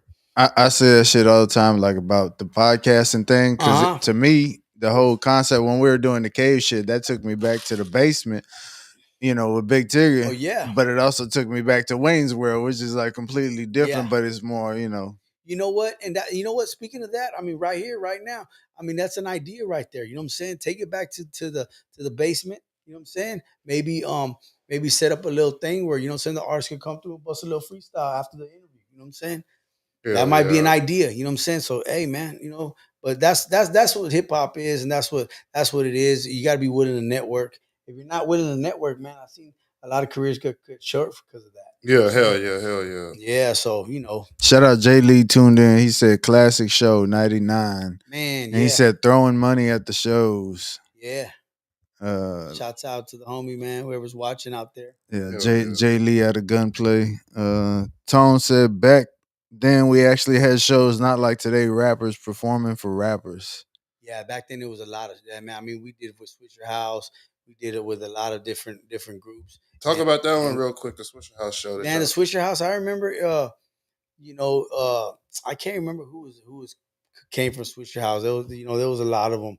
I think it was like a who's Big Tiger? Who's tight-icing them with? That was Rec Shop. That was Rec Shop. Yeah, Rec Shop, my bad. Yeah. My bad. Not Switcher House. It was Rec Shop. Yeah, so like Big Mo and all that. That's what we did with. That's what we did them with. Rec Shop. And where was that one at?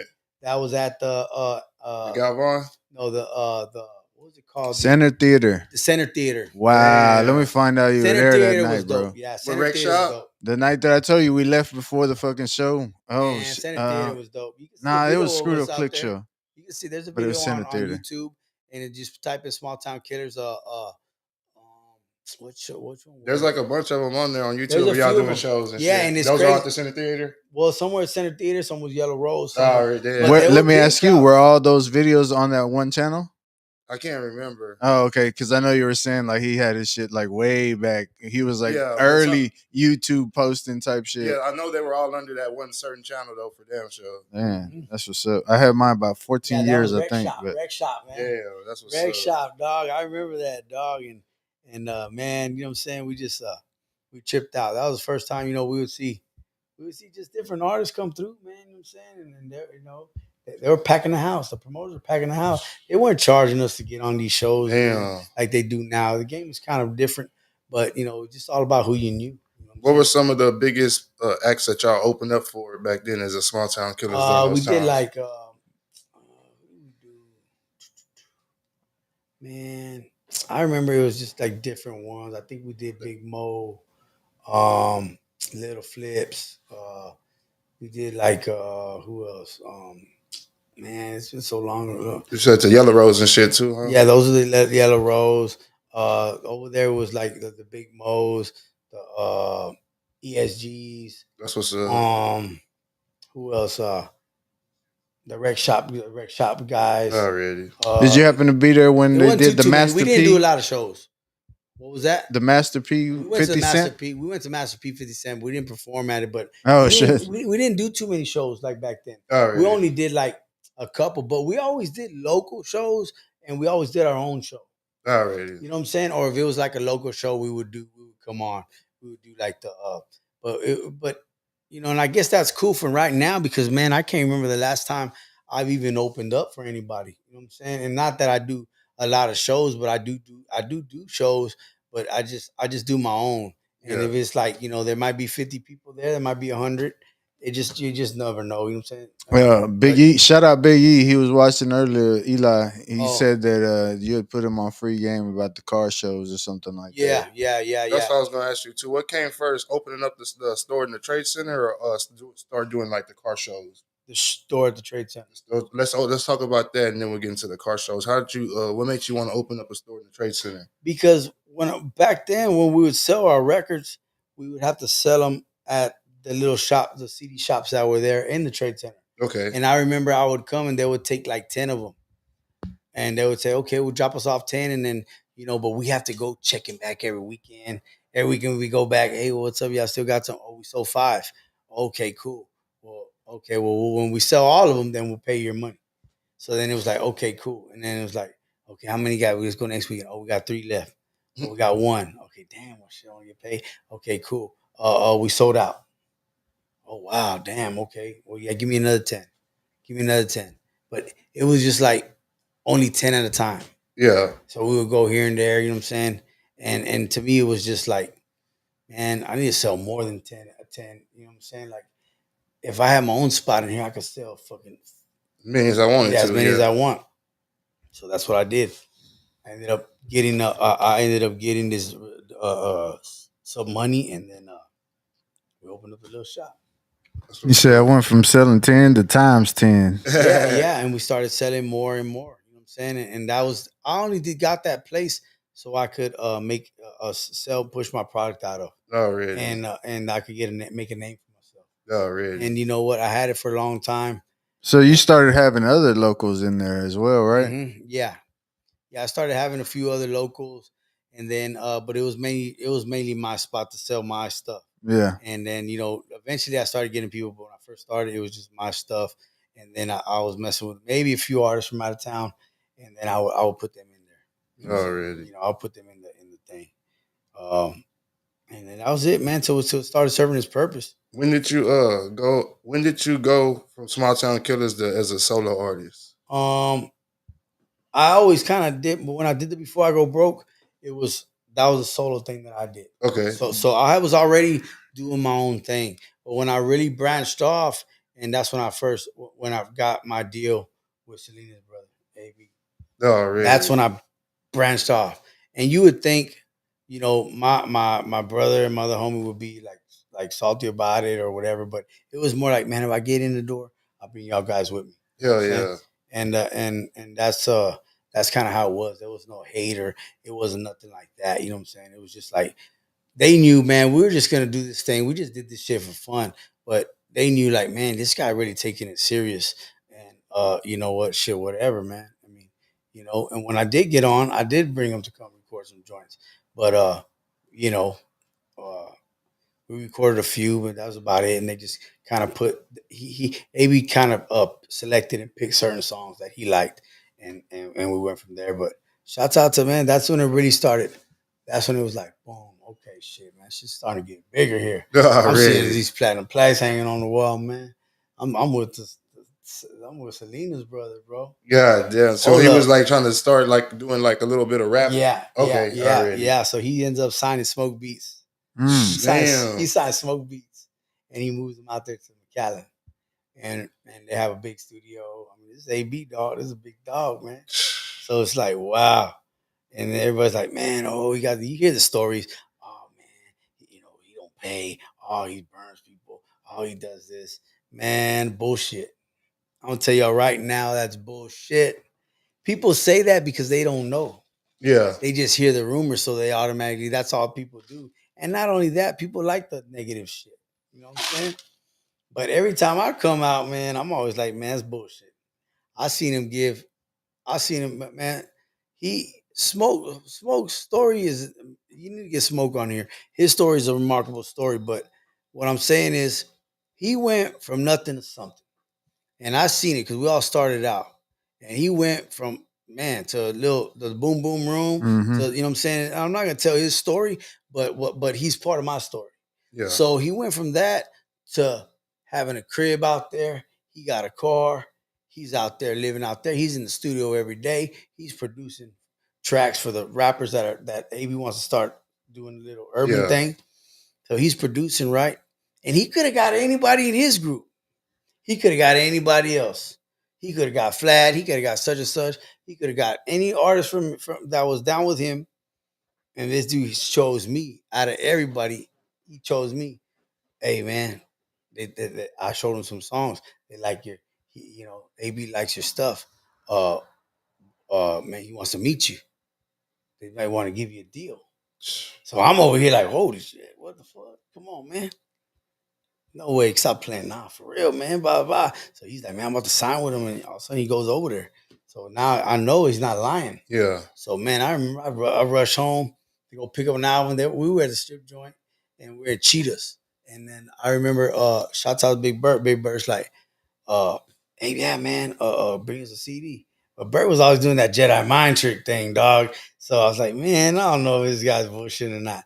But Smoke was like, nah, he's for real. So I took off, man. I hauled ass to my crib, got an album, and came back. Boom. When I came back, they were gone. Mm. What the fuck? Oh, they left me, dog. Come on, bro. You should have ran that red light, dog. You knew it. I You did. knew it. You knew it. I did. I ran every light. I was a straight shot freeway. Damn. You bust at Huey, get on the freeways, haul ass all the way, get off on crosstown. Boom, right there. Morgan, boom, left. That's it. Yeah. I ran, took out, came back, nigga. I didn't have no, they were gone. I was man, shit. Anyways, man, I did that. And yeah, man, he broke me off. He broke me off some change, man. Yeah, that's what's up. He broke me off some change. He said, "This ain't you don't have to pay this back. This ain't an advance. This is a signing bonus." And you know what I'm saying? It was more than a couple G's. You know what I'm saying? I'll just say that. Hell yeah. And part of that money that I got, I used that to open the store. Oh shit already. You know what I'm saying? So what year is this? Man, beginning to end was already out. I was maybe 2002. Damn. I was gonna say like 05, 06. That's 2002. Yeah, 2002. Damn. Man, that's crazy, 2002. dog. And then that's like boom, okay, cool. And then and anyways, man, Smoke, what happened, dog? Man, man, I don't know. They took off, I guess, and blah blah blah. So, anyways, boom. So, all right, cool, man. So I went back. I thought my dreams were done. I said, damn, man, it burnt off. Shit, I guess that goes my chance. You know what I'm saying? Because back then, you couldn't call them, dog. You couldn't get on the internet and message them. Yeah, you know what I'm saying? So then all of a sudden, man, Smoke called me. Nah, man, we're having a party over here. He wants you to come over here, man. He wants to meet you. Yeah, boom. Yeah, man. He's man. It's not. I'm like, man. All right. So we drove all the way to McAllen. Me and Tiny. We drove all the way to McAllen. Rest in peace. That same night? Rest in peace, Tiny. Oh, okay. I'm like, God damn. Rest in peace, Tiny. Yeah, rest in peace, Tiny. Nah, not that night.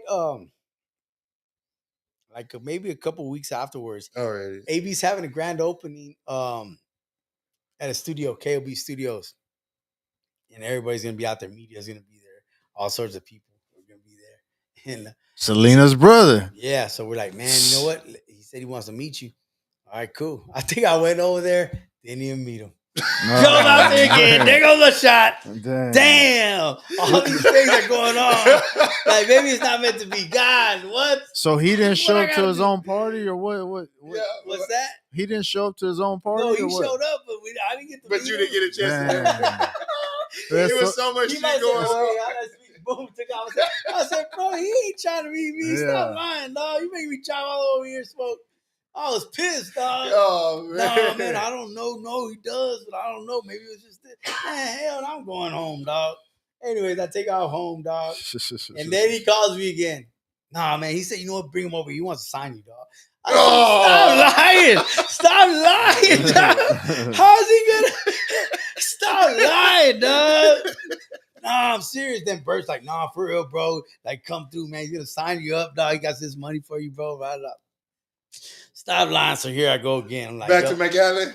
yeah, but I'm Tiny, man. Tiny, man. Come with me, dog. This time is for real. He's like, man, come on, dog. He's like, man, you know what? And Tiny was like, man, I don't really got no chips, man. You know what I'm saying? Like, I don't even got nothing to wear. I said, bro, don't worry about that. Hey, if I get that money, dog, I'm gonna buy you something to wear. Yeah. Don't trip. Let's go. He's like, he jumps in with me, dog. Sure enough, we get there, bro. But at the same time, I'm doing my thing and I'm doing my little thing. So I had a little bit of chips. I probably had about, I ain't gonna lie. I used to like, like I said, I always try to like that fat knot, man. I love that fat knot, man. I was in love with that fat knot. I used to bust it out the one stack of ones. Yeah. But this time I had a little bit. I had about probably like, man, let's say about 2,000 in my pocket. Already. So I went in there like kind of like, hey man, I'm gonna meet this guy for this time for sure. So I'm gonna make sure I have some money in my pocket. Make sure we're gonna go out. I'm gonna be able to have my own chips. And it might have been my re-up money. I didn't give a damn what it was. You know what I'm saying? I'm taking it. Take it, but get all my money. Boom, let's go. We go over there, man. Anyways, like, man, what's up, man? What I doing? By this time, really meeting the dude. And I'm walking up in the studio, bro. Plaques galore. I'm talking not 1, 2, 3. You're talking about 30 plaques, dog. You see Selena's on there. You see all the people he's produced on there, dog. This whole studio's decked out. He had Studio A and Studio B. Studio B was a small studio. He had Studio A. He had to punch in a little code, open the door, boom, you go in there. And then there was like another door, I believe. And then you get into the studio. And that one was like, boom. You walk up in there, dog. It's a big room, big old glass, dog. 2 big old booths, like big booths. You can put he had drums in there and all. Yeah. This was a real deal, like bro. a full band studio. I'm like, whoa, man, this is it right here. So boom, he's like, yeah, man, want to do the deal, da da da da. Boom, I remember, yeah, just sign right here, man. We give that check.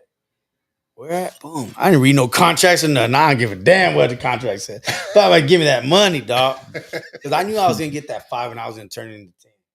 Yeah. I was gonna bring it back and bring it to 15. I mean, my mentality was at that time that's what you was gonna do with it. Yeah. So I said, man, let me get this 5, man. You know what I'm saying? He's like, I need the big pack, not the big pack this time. Yeah, you know what? It was just a bonus, and it was 5 G's off the rip. Yeah. To me, that's a lot of money. Yeah. More than anybody was offering me at that time.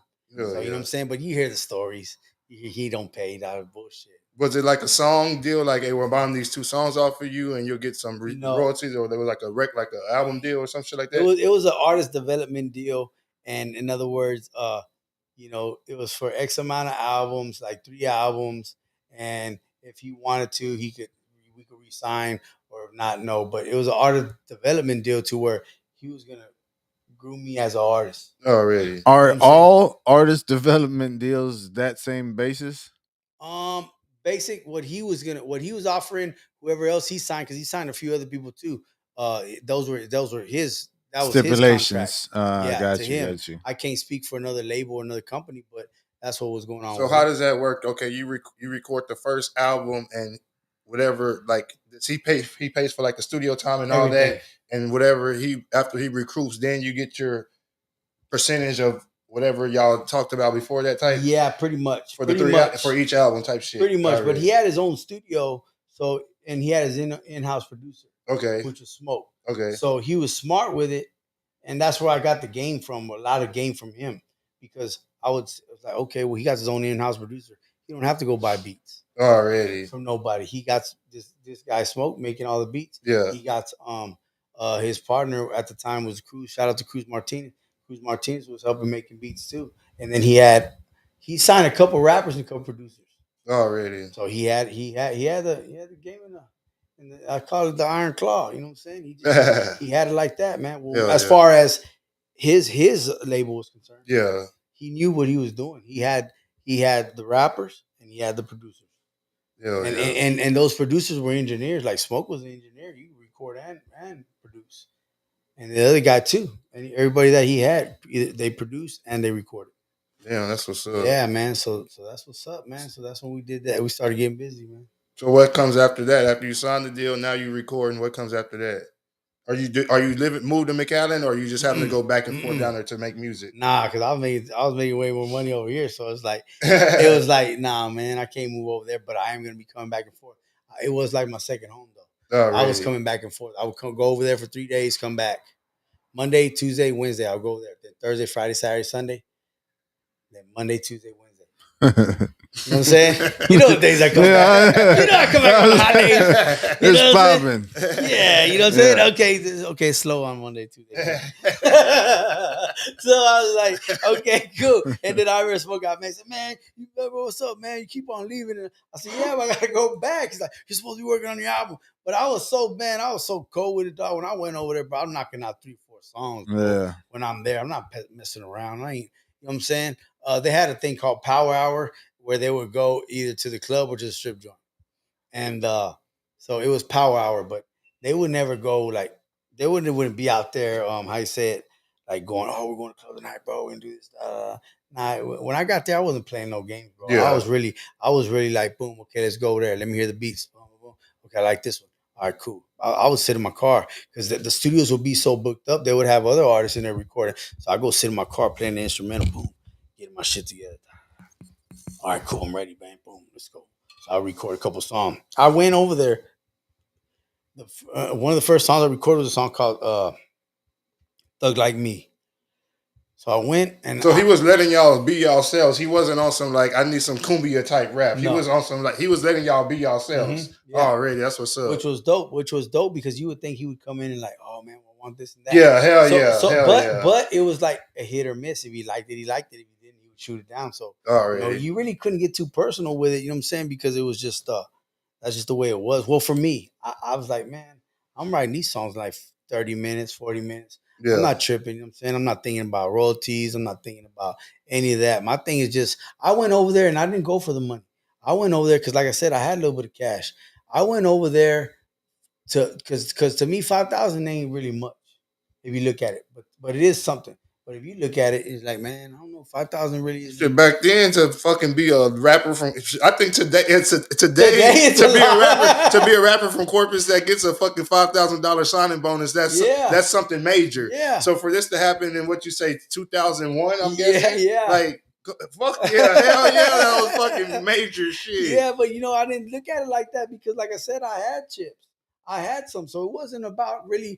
Yeah, I want to get the money so I could get it and I could make more off it. But I had, let's say, 2,000 in my pocket. Yeah. So I knew I was already making cash, man. So, anyways, I did that, and I just yeah, but 2 ain't 5. Yeah, 2 ain't 5. hey, and that 2 plus the 5 is 7. Hey, but that 5 turned into 15 is heaven. So you know what I'm saying? So you already knew. You know what I mean? I knew the game plan. Yeah, that was the game plan. But my first song when I went, I said, man, you know what? Let me grab his prime artist, which is shouts out to my boy Nino B. He was he was the rapper. Nino was the rapper in that clique, Kumi Kings. I said, you know what? Boom. I think DJ Kane had already went solo. He went solo. So I said, man, okay, cool. Boom. I got Nino. All right, boom. First song we recorded. It was on and popping, dog. It was called Thug Like Me. We go in the studio. Boom, boom, boom. We record it. I come back. We recorded. It was late night, man. Then we go to the hotel. I went to the hotel. Me and Nino went. Boom. We crashed out. We woke up. When I woke up, I didn't know what the song was going to be. I didn't know what the song was even going to do. But I was just recording. So I recorded, dog, and all of a sudden, we recorded. The next day I woke up, and then he's like, man, bro, that song was fire. That song's hot, man. We showed it to the label. Man, they want it. Like, this is EMI now. Damn. We're in the bigger level. Yeah. So it's not AB likes it. Yeah, he loved it. He loved it so much he went up in there and changed my hook a little bit. Mm. And remember they used to do this is the cool part about it. And this is a blessing for me. he comes, and remember they used to do that bird call. Well, he had already, people were leaving, doing the solo thing, and the band was splitting up. So they split up the group, and it was just him. So he has to reinvent himself. So these guys that left, they felt like they made that call. So, anyways, he goes, okay, well, we're gonna start something fresh. So he took my song, took some of it out, and he added the cuckoo. I don't know if y'all familiar with that cuckoo call, that bird call. Yeah. Okay. So that call that he does to this day, he did that on my song. And he felt like, man, you know what? To me, he turned it into a diss track without it being a diss track. Gotcha. You know what I'm saying? Yeah. So this is Selena's brother, the icon, the producer. I'm like, yo, I did the song just thinking it was just a regular track. He goes and takes a little bit out of it, pulls it out, and goes, cuckoo. That's all he does on the song. Boom. EMI wants it now. This is EMI now. This isn't local. This isn't the you know what I'm saying? This is the big label that he's on. Yeah. He said, man, it's a fireball. That's what he said. Man, the label loves it. It's a fireball, man. We're gonna use it for the remix album, blah blah. Shit, okay, shit. But I knew what I was doing because I said, let me go and get his artist, the rapper on his camp, right, in his group, and let me do it. Boom. So I did the song with Nino. And that's what happened, man. So it turned in from a regular song to reinventing himself, because they used to do yeah, and then they went to cuckoo. So then he reinvented himself. He came out with that, but like I was saying, he turned that song into more of a diss song. And it's weird because the song's not even a diss song or nothing like that. But he said, okay, when we started doing interviews, like, man, what's up with the other guys, man, that used to be with y'all? And he was like, man, we ain't trying to talk about them, man. All I gotta say is cuckoo. He was just shouting that on radio. And next thing you know, boom, I'm still coming back and forth. I'm from the hood, you know what I'm saying? And all of a sudden I go, yeah, man, you're going to Miami, bro. You're gonna do the roof on Moondos. And we're talking about Moondos. It used to be a local, like, it was like MTV, but it was something like a Latin thing. Yeah. A Latin MTV. It's called Moondos. I don't know if y'all heard of that. But anyway, so we go, man. These guys put me on the red eye or something like that. And then boom, dog. Next thing you know, I'm in Corpus one day. Next thing you know, early, I'm catching a flight. And this is like, they don't even have seats. This type of thing, I don't know if it was first class or I don't even know. It was a little smaller plane.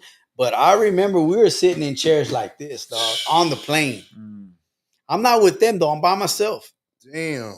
So I'm like, holy shit. Where do you fly out from? We fly out from Corpus. Damn. I flew out from Corpus to Miami, dog. Damn. And then they tell me, look, check it out. There's going to be a guy with a sign that says your name. Dang. You look for him. He's going to bring you to the hotel. I'm like, hold up, dog. This is unbelievable shit, bro. So I got my wife, you know what I'm saying? The whole family, everybody glued onto the TV. It was my wife at the time. It was my girlfriend. But that's your limitations. But before, but let's just say 24 hours before this, you were just on the block.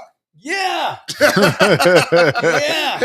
Yes. He's all calculating how much money he's missing out on. These seats are nice, but I don't know. I'd have been about $1,000 by now. Yeah, but I'm on the plane. I'm like, hold up, dog. This ain't a regular plane seat. Yeah. And I'm in a separate little room, and then if you go through there, I think those seats you can sit over there. Oh, really? I can't remember, dog, but I remember it was blocked off. And I just remember, boom, dog. I was next thing you know, I went in the morning, boom, fell asleep, woke up, boom. I was in Miami, dog. Holy shit. I went, we got there, boom, the guy with the sign was there. I jumped in this SUV. He took me to the hotel. And then all of a sudden, boom, okay, cool. We got the show later on today. We're going to get ready to go. This is the first time I'm like, holy shit, man. This is a big deal, bro. This is a big time.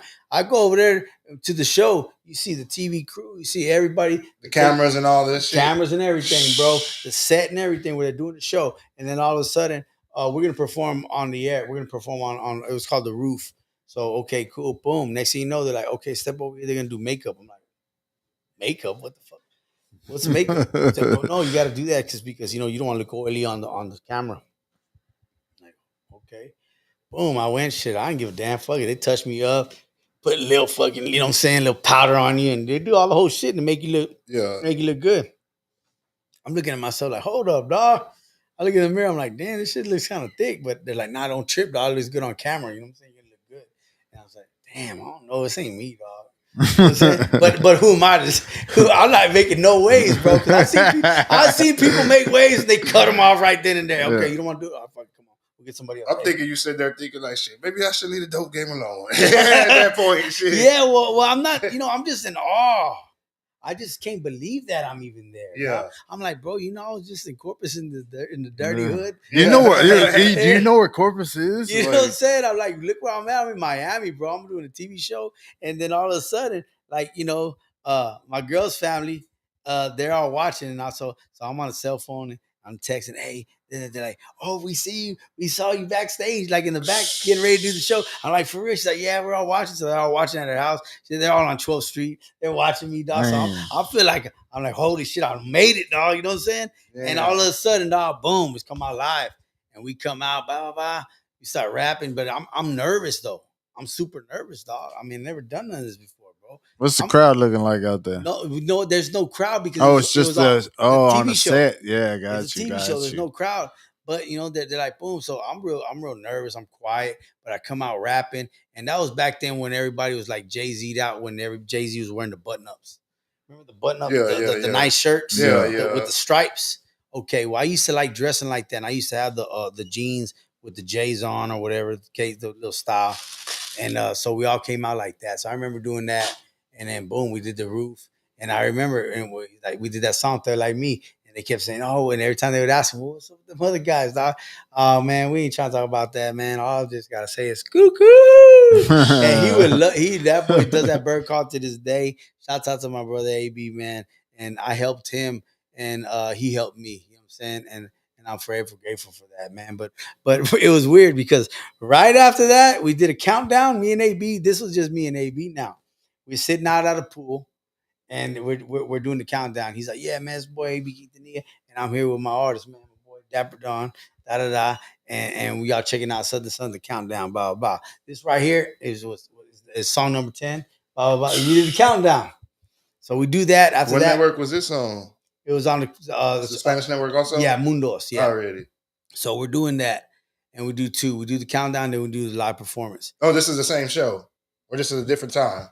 No, it's the same day. Okay, it's two different shows. Oh, okay. You know what I'm saying? So I'm running with him, and he's like, "Okay, so we're gonna do the countdown. Okay, we're the countdown. We're here at the hotel. We're gonna go down. They're gonna film it by the pool, and then they're gonna edit it, and then it's gonna be on." So it was just me and him. We went down there, just me and him, and he showed me love like that, man. He took a liking to me, I guess, man. You know what I'm saying? I was loyal, man. You know what I'm saying? I was a real loyal dude. When everybody split, it was like, boom, I'm riding with you, man. Whatever, bro. If they got a problem with you, they got a problem with me. And I was young and hella dumb, and I was just really just loyal because I was grateful that he even put me on his album. Yeah. He didn't put anybody else. He didn't put me. Who am I? You know what I'm saying? I'm just trying to make a name. Yeah. But he looked past that and he said, "Man, I was just, I just liked how you were with the rap and you could rap, and then you know what I'm saying, I like the image, and plus I was helping mold you somewhat. So you know what I'm saying, like it made sense for me to do that. You know what I'm saying? And so he put me on the first album, which was Los Remixes, Volume 2.0. And after that, boom, they put that Third Like Me. So it was like cool. So I go from being on Mundos that one day, next thing you know, it's like, okay, boom, your flight leaves at such and such time. So he flew me out. I land over there. We do the show. Boom. The next day, it's like I'm back home.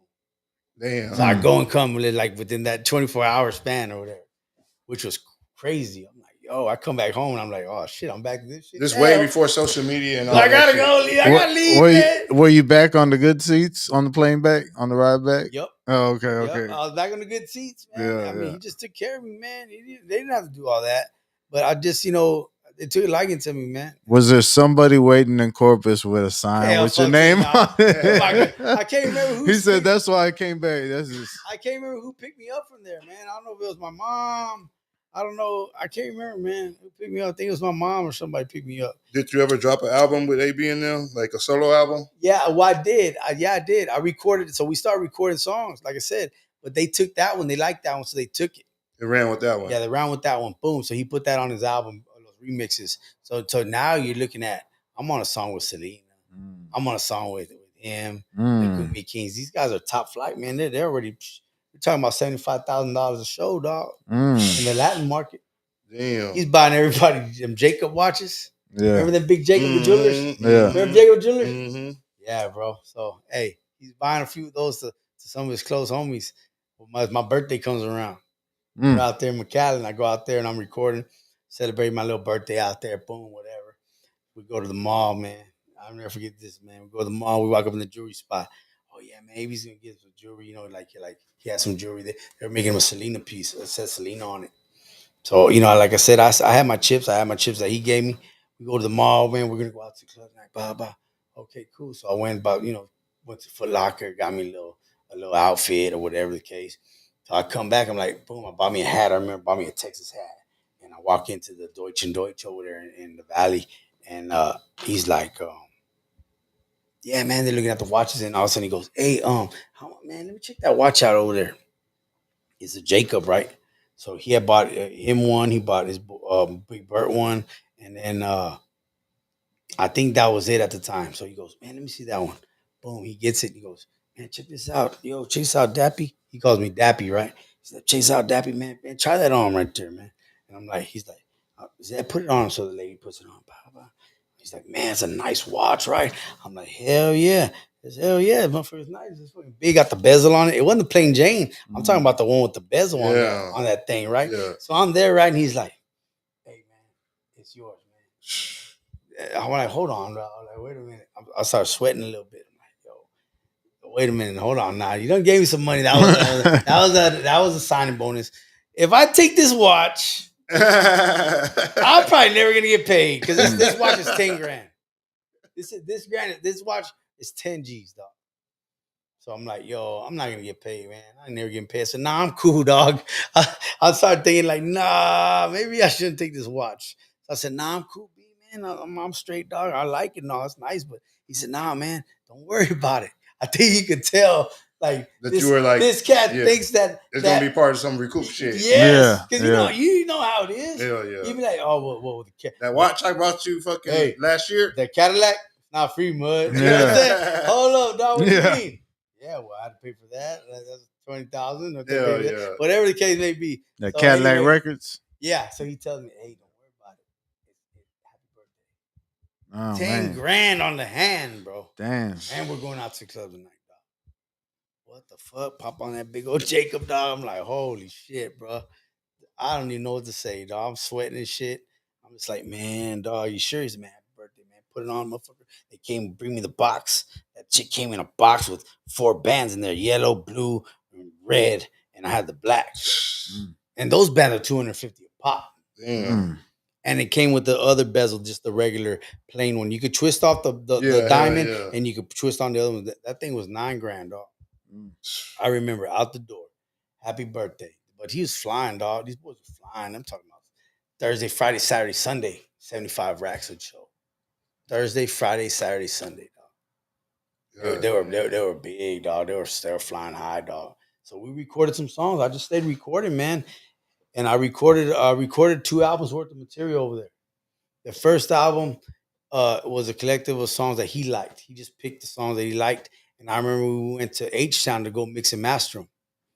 We went over there and we mixed and mastered at some place called Digital Studios, I think, or something. Digital Services, Digital Sound. That's one of the premier fucking studios in Houston. We went over there, man, and we did that.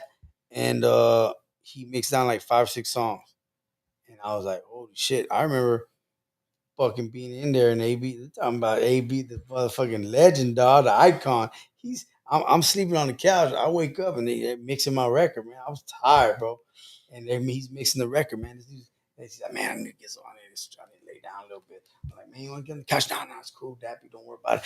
Man, I'm used to sleeping on the floor, bro. When we used to come up, he started telling me the stories. He started hearing the stories and shit. You know what I'm saying? He's laying on the floor. I'm like, man, this guy's laying on the floor. This big money, this big millionaire. Big houses, pools, damn Hummers and shit. Yeah. You know what I'm saying? Like, he's literally sleeping on his back. He said, nah, man, I ain't tripping. We used to be, when we first started out, we didn't have nothing. He's telling me the stories, dog, and I'm listening like, wow, look at this guy. Anyways, boom. hey man, we got to show it Astroworld, yada yada yada. What When's the this? fuck? Yeah, but boom, man, that's just going, it's going on, going down. Holy shit! An Astroworld, what the flip, man, dog? Man, this is just unbelievable shit, dog. Next thing you know, dog, he said, yeah, that's why we're getting these songs ready, dog, because you're gonna perform them in Astroworld. Damn. Hold up, dog. Wait a minute. What you mean? Yeah, bro. Shit. Surprise. He would always say, my bird would always say, hey, surprise. Hey, your son made it. Like when Scarface, when he goes, surprise. Surprise. Surprise, mama. Your son's a success. You know what I'm saying? When he throws that money on the table. Yeah. So Barry used to always say, surprise. Hey, this and that. Every time there was something good. And so, anyways, but I'm like, holy shit, we're performing where, dog? Astroworld, man. I'm like, dog, come on, dog. It's unbelievable, man. Sure enough, dog. Shit, come back, Astroworld. That's when Astroworld was open, dog. I was like, man, I've been to Astroworld as a kid on vacation, dog, but never to perform. So what was it, like a festival or something just going Man, on it there? was just, or what? it was just for the people that were there in Astroworld. They put on a concert, and Gumi Kings was a household name, man. They're Hell yeah. big, dog. Like, But I mean, like as far as Astroworld, like they just had random concerts. Yeah, they there? just get like outside acts just to come perform, and it's not even like an extra on the ticket or nothing. It's just like something to have like the people that are coming that day to watch. It's a show, you know what I'm saying? Yeah. But instead of a show being put on by like the employees or the people that they have, they just bring in outside. It's like when you go to Fiesta, Texas, and you see the dude in the amphitheater sitting there playing the guitar and shit like that. You know what I'm saying? Like that type shit. And of course, you know, Astroworld, man, that thing is packed, dog. You know what I'm saying? And then, you know what I'm saying? That it's like a separate thing on it's in Astroworld, but it's just like they have a section where it has a stage, and they have, I remember Baby Bash being out there. We're talking Baby Bash. He was throwing out my t-shirts. Damn. Just came through Strength Off of Love, you know what I'm saying? Damn. And he was big, dog. He was a big deal. Because I remember after that show, dog, I was so nervous at that show, bro. I don't even know, bro, how I even did that show, bro. Astroworld one? Yeah, because then again, there's no you're not rapping over your song. You're just rapping over that instrumental. Holy shit, we're talking about 15K people there. Damn. Now that's a big deal. Even Bash came out. He was already big, and I think he saw like, oh shit, man, there's a big crowd. I'm gonna come out those the t-shirts out. You know what I'm saying? So he was throwing my shirts out in the crowd. Man, let's make some noise, man. We got special guests in the house, Baby Bash. He came out on my set. Damn. And he started throwing out some of the t-shirts, and he was just like, yeah, he didn't perform on them. He just came out. And I remember after that, we got off and we were like, man, let's go into the crowd. And he was that big already to where he was like, man, I don't know if we can even go out there in the crowd. You know what I'm saying? And they were like, man, come on, ain't that? Sure enough, we went out in the crowd, dog, and there was people like just start following, and they were just like, you know what I'm saying? They recognized him. So he was recognizable at that time. But man, we did that, and I had recorded 2 albums with him, man. And the thing was, he did that first one, and then he was gonna go. He made another album called Duetos, which is duets. So he took my song, that cuckoo Thug Like Me, and he turned into this song without being this song. Now you're talking about this is Cumbia, this is Tejano. They're not beefing like that. Yeah. But he had that beef with the group at the time. They went off to go make another Cumbia King group or whatever the group's name was. But he goes as far as to, and this is what I love about Dude, man. He goes as far as putting a hidden track in his album. Listen to this, dog. It's song like number 15. The last song on the album, if you let that last song run on that album, like 24 seconds, then he comes out. But check this out. This is the one. He screws down the song. Damn. So he screws it down. But if you let that song play, he comes out, and guess what he does, dog? Oh shit. He comes and he kills the bird, dog. Oh. He turns into this. So they used to go, ah. And he's like, cuckoo. He's all about that, right? So anyways, in the skit, he goes and he put, hey, man, we gotta be quiet. He's like, what? Yeah. Where we going? We're going hunting. And all of a sudden, he's like, him and Cruz are talking on the record, and they're talking like they're going, and like, okay, we gotta be quiet. We gotta stop talking because they're hunting. Yeah. So all of a sudden they're hunting, and like, man, you see it right there on the telephone pole, dog. And this is Screw. Yeah. Bro, we're on the telephone pole, dog. This is AB. I'm tripping out. Like, what are these dudes up to, dog? Like, holy shit. I'm just in there just like, fuck it, dog. Do it, dog. I ain't tripping. And then all of a sudden he's like, Yeah. Okay, get the gun ready, dog. Shh. He's like, they started shaking the fucking their sound effects, shaking the plan. He had a plan inside the studio. Trying to get that feather. Yeah, to get the like it's in the tree. Yeah. And all of a sudden he's like shaking. There it is. There it is. Okay, get him. And you hear and you hear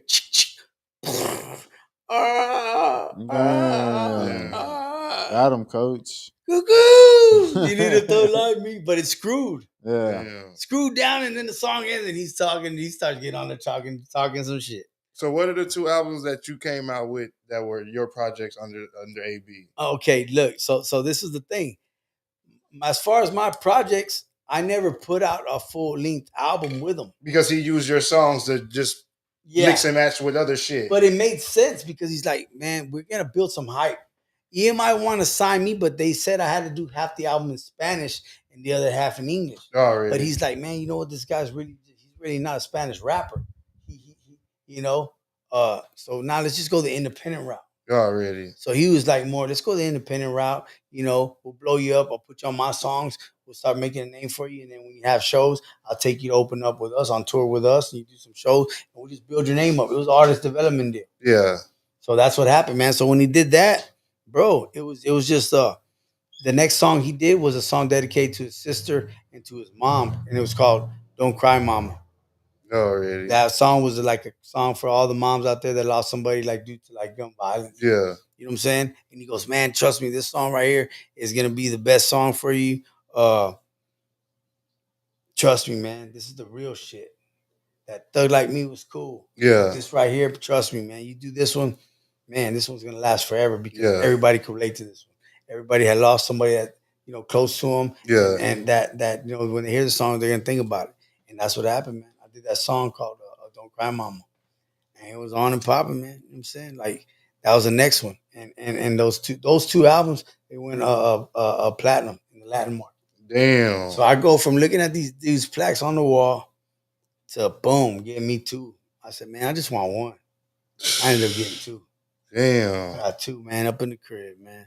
You know what I'm saying? And those are when people were actually buying the album. Yeah, hell yeah. Physical copies. Yeah, you can't. Now you could get some maybe like from streams and this and that, but not no, like, you know, back then they had to check the sound scan. Exactly, sound scan. Hell yeah. Mm-hmm. So I did that, and the other albums, the songs that I did, he turned around and gave me all the music.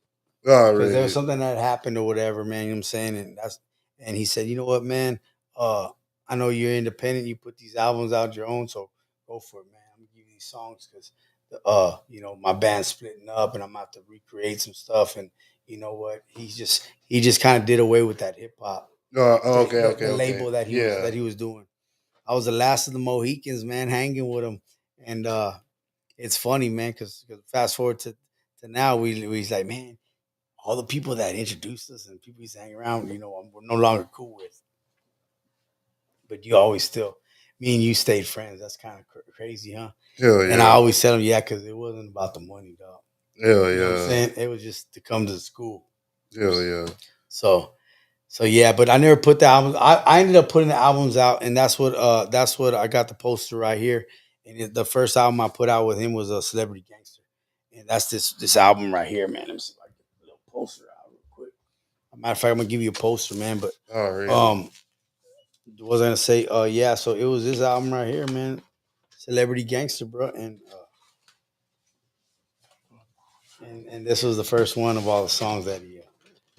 Let me show that off. Yeah, I should have brought my CD because I sure do got that one at the house. Damn. Yep. Check out the artwork, man. That's cold, bro. Yeah, it says AB Quintanilla at the top 2. Yeah, it says, yeah. That's it right there. Oh yeah, on the album, yeah, AB did that 30%. Because he gave me those songs. That's tight, man. You know what I'm saying? That people could see it, and a lot of people remember I think it. sign one of them Yeah, for sure, man. So like I said, we did that. But I put these out on my own because he ended up giving you the song, so you just ended up investing more money. Did you add more songs with that, or no? That was just all the songs he gave you. Already, these were the songs that didn't make the cut. Already, but they were tight. But yeah, those are the ones he didn't put his hands on. He just said, you know what, I like these ones more. Is it Don't Mention My Name on there? Don't mention my names on this. Yeah, Yeah, I believe okay. so. Yeah, we put that one on there, and I think that was the only one I believe that we put on there, and And shot a video for. yeah, and then, but the Celebrity Gangster was majority that, and then I put together a DVD. So this was actually a double disc at the time, and it Damn. had the video on there, and it had an interview of me on there. Yeah, So when you yeah. bought it, it was like both a DVD and CD. Yeah, That's because what's you could up. put that bitch in your fucking ride back in the day. Yeah, I remember Yeah. that back in the days. Yeah, Yeah, so that's how we yeah. did it, and it had that video in there. That flip out or that double den. Yeah, Mhm. yeah. Yeah, and that was hella dope for me. You know what I'm saying? I was just like, boom, I just used the money, man. I was just independent already, and he knew that, and he just knew like, man, you know what, man, let me give these guys the songs because, I mean, these ones right here were like, I say I got him out the trash because he didn't put his hands on them. He just kind of like, nah, I'm gonna throw those ones away, like scrap them. Yeah, yeah. Not every song's gonna make the cut, but they were tight. Yeah. So I just went in the trash and got them, and I ended up putting them out on that album. Hell yeah. And then the other ones that I had, I held on to them, and then those are the ones that he mixed and mastered down. So I made another album called Hard to Die, and that Hard to Die, though, that's what was that AB Quintanilla presents Dapper on Hard to Die. So I did 2 albums basically. I tell people I did 2 albums with him, which technically I did, but I put them out myself. You know what I'm saying? So yeah.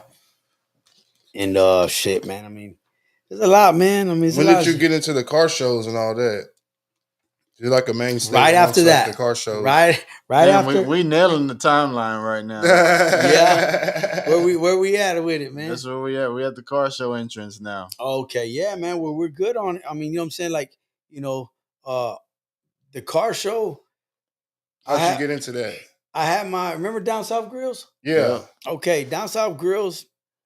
They were going on the road. They were selling those Snap-on grills. Yeah. You know the Snap-ons, the ones that right? Yeah. They weren't even like they weren't real. They were just like they were real shiny. You know what I'm saying? So you put them on. They had the wax in there, and you bite in the wax. Yeah. And then So no, those were official. They would just put it out. They weren't cement. Oh, they were official. They were official. They just not. You would consider like a Paul Wall grill, like basically like a pull out.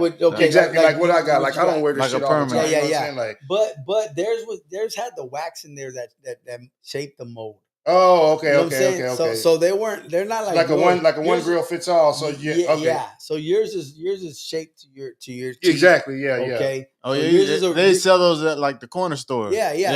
Those are the Snap-ons. We call them Snap-ons. Gotcha. Yeah. So you would heat them up, the thing in the water, and you bite into it, and then it would mold to your teeth. You know what I'm saying? So everybody's going crazy for these things, dog.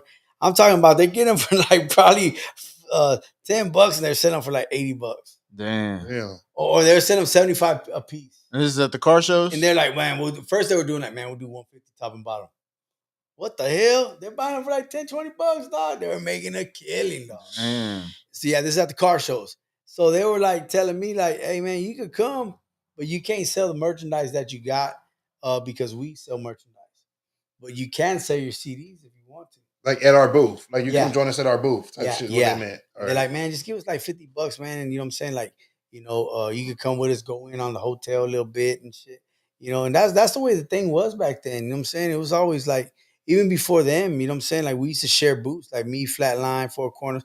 We used to go to the car shows and just split a booth. No shit. They had a table. I had a table. Four Corners had a table. Right under the same canopy. Under the same tent. Yeah. But we're from the same city, That's man. fire, so it made bro. sense, man. That's how it should be. Yeah, and you were cutting costs. That was our whole thing. Yeah. Back then you had to hit town to town, city to city, and shit like that, man. And it's the same if you're thinking on a street level, go in on something. Let's go in on something. Let's go hit the block. You hit this, we all go together. But you know, because it was a little pricey back then too. And it was like, let's cut some costs, man. We're already coming out of our pocket to come out of here from Corpus and San Antonio. Then we got to be here. We still got to eat. We would stay at people's hotels. I mean, people's apartments, or we would just all going in on a room. And then when I started doing that with Down South Grills, I started selling my CDs. I would probably sell like 50 of them at $10 a pop. So that's almost $500. Yeah, hell yeah. But I wasn't performing at them. They were just Did you have like a little radio next to you or something to show them? Nothing. Just you and the CD. That's it, bro. That's I had to go out my bro. script. But you know what I would never do? I would never put the date when it came out. I always just tell them like, man, it just came out last week. Type of shit. Yeah. And then this dude gave me the pitch. Los gave me the pitch. Man, hey, check it out, man. You want to buy my homie CD? Man, check it out, man. Hey, man, he just signed with Death Row Records. Oh shit. Yeah. Man, he just signed with Death Row, man. I'm telling you, man, he's gonna blow up and y'all check him out. But yeah, this is well, don't say Death Row Records. Nah. But I'm saying this. He's gonna start working on an album with him. Yeah. He just signed with him. Is what I'm saying. So he was like, that's gonna be the pitch. Yeah. So sure enough, hey man, check it out, man. I just signed with Death Row, yada yada yada, blah, blah, blah. And they said, "Oh, for real? Oh shit, well, yeah, let me get one. How much are they? $10. All right, here you go, boom, boom." And then I started selling them like for $5. I just didn't give a damn. Whatever I could get for them, man. I was just out there. You know what I'm saying? I didn't have my own booth because I couldn't sell my own stuff. That probably started a rumor out there in the streets. You hear about the old dude who got signed to Death Row? Yeah. Everybody know I was like, man, I didn't get no booking. They might have been. We sure they were like in San Antonio and like other places doing these shows. Oh yeah, not in town. Yeah, nah. In Corpus, they probably wouldn't. Nah, in Corpus, nah. They're like, yeah, right. Stop lying. We couldn't do that shit over here. Snoop's your cousin, right? Well, he's not my cousin. He's like his cousin's cousin. Second cousin. Yeah, like the time you said Tupac came to your house. Tupac did it, but his cousin did. Yeah. You know what I'm saying? But nah. So he looked like him. That was in H-Town. We go to Houston, Austin, or wherever we went. Oh, really? And so I started running around doing that. But I just started out there with a backpack. Everything was a process, dog. That shit was hard for me, dog. I ain't gonna lie. It was a struggle, dog. But you know, it was fun. But then it was like, damn. The reason some of these guys that they didn't like prosper, that probably started like that because like, dog, just to go out of town and go do that stuff, man. You're not performing. You're just going to sell your music. It was real easy to go broke, just trying to keep up with doing that shit. And I've seen guys go broke. I've seen big time deep boys get in this business, bro. And they start getting in. They build a studio. They buy equipment. All of a sudden, they start going broke and they back out. Man, hold up. And you're talking to somebody like me, dog. I mean, you know, I never took the advances, man, like that. I've had plenty chances they give me. I mean, I got 25 G's for you, man, but I never took the money. Because they always had something to say about the guys that took the money. You know what I'm saying? Not to say no names, but they would make fun of them. Oh, these guys ain't got no money. That's my stuff. Oh, I'm the one that funded that. You know what I'm saying? And I always hear those rumors. And not to mention, I didn't want to get in no street level with them because we were really, you know, from our hood. Yeah. So I didn't want to get into it with somebody that I didn't know. And they're like, man, why didn't you take the money? I'm like, nah, because look how they talk about these guys, or look how they make fun of these guys. Yeah. And no disrespect to anybody that took the money, man. Yeah. Do what you got to do, but I just didn't want somebody saying, "No, that's my label now. Yeah. I own that. All my hard work." You know what I'm saying? Nah. And they would even say, "Man, dog, we buy some equipment with that. We do this." I'm like, "Nah," but then they own the shit now. Yeah. So that's how it was, and I just never took the bread. But when I walked into the room, I always, and I say that on my last song I just put out. My respect's worth more than the check. Yeah. And I don't know. To me, that's how I stand because I feel like your respect gonna take you further than any kind of money will. You know what I'm saying? That's just me personally. Because when I walked up into the room, I don't care if I've had $500 in my pocket or $5. They still show me the same amount of respect that whether I had money or I didn't. They would never know if, man, I don't know if this guy's broke or rich. I don't know if he got money or not. Yeah. But it's not. I mean, to me, it's funny when people try to count your pockets anyways. But back then, you know, and then when these other dudes walk in, then they'll start cracking the jokes and making fun. And but I never had that problem. But because I had to carry myself like that. And even though the 25G sounds good, nah, man. I'm gonna do my own thing. I'm cool. I appreciate it, but they respected that more. Yeah, even them big timers that had the money, dog. Yeah. Because you gotta be. I mean, I'm gonna be real. Some of these guys that had the bad covers and all that is because somebody helped fund it. It wasn't that they had the big bread. Yeah, you know, they had a homie that had some money, and that's cool. But there's nothing wrong with that. If you have a homie that has the money, he's willing. That's what it took back then. So So you know, I'm not knocking that, but I just didn't really have the homies like that, or nor would I want to take the money, even if I did have the homies like that. Yeah. Because I had some, but I didn't want to pitch in on mine. Because then I felt like it wasn't mine. Yeah, it's not mine. It's really, the cover's cool, but I pay for my cover. and these guys had somebody else pay for it. Yeah. So when stuff would go left with the homies, that's my shit, bro. I paid for that. Yeah. I mean, I had no money. You know what I'm saying? That's what I'm talking about Yeah. when you hear the making fun of talks. Yeah. You could never say that about me. When I walked up into the room, it was just mutual respect. Hell yeah. Now I don't know. We never gave no money. I don't know. Shit. One of the songs I saw on YouTube that had a bunch of views that kind of drew my attention was called R.I.P. Rappers in Pieces. Yeah. What is that one all about? Can you explain that one a little bit? Rappers in Pieces, man. That was like basically like a a diss? battle rap song. Okay.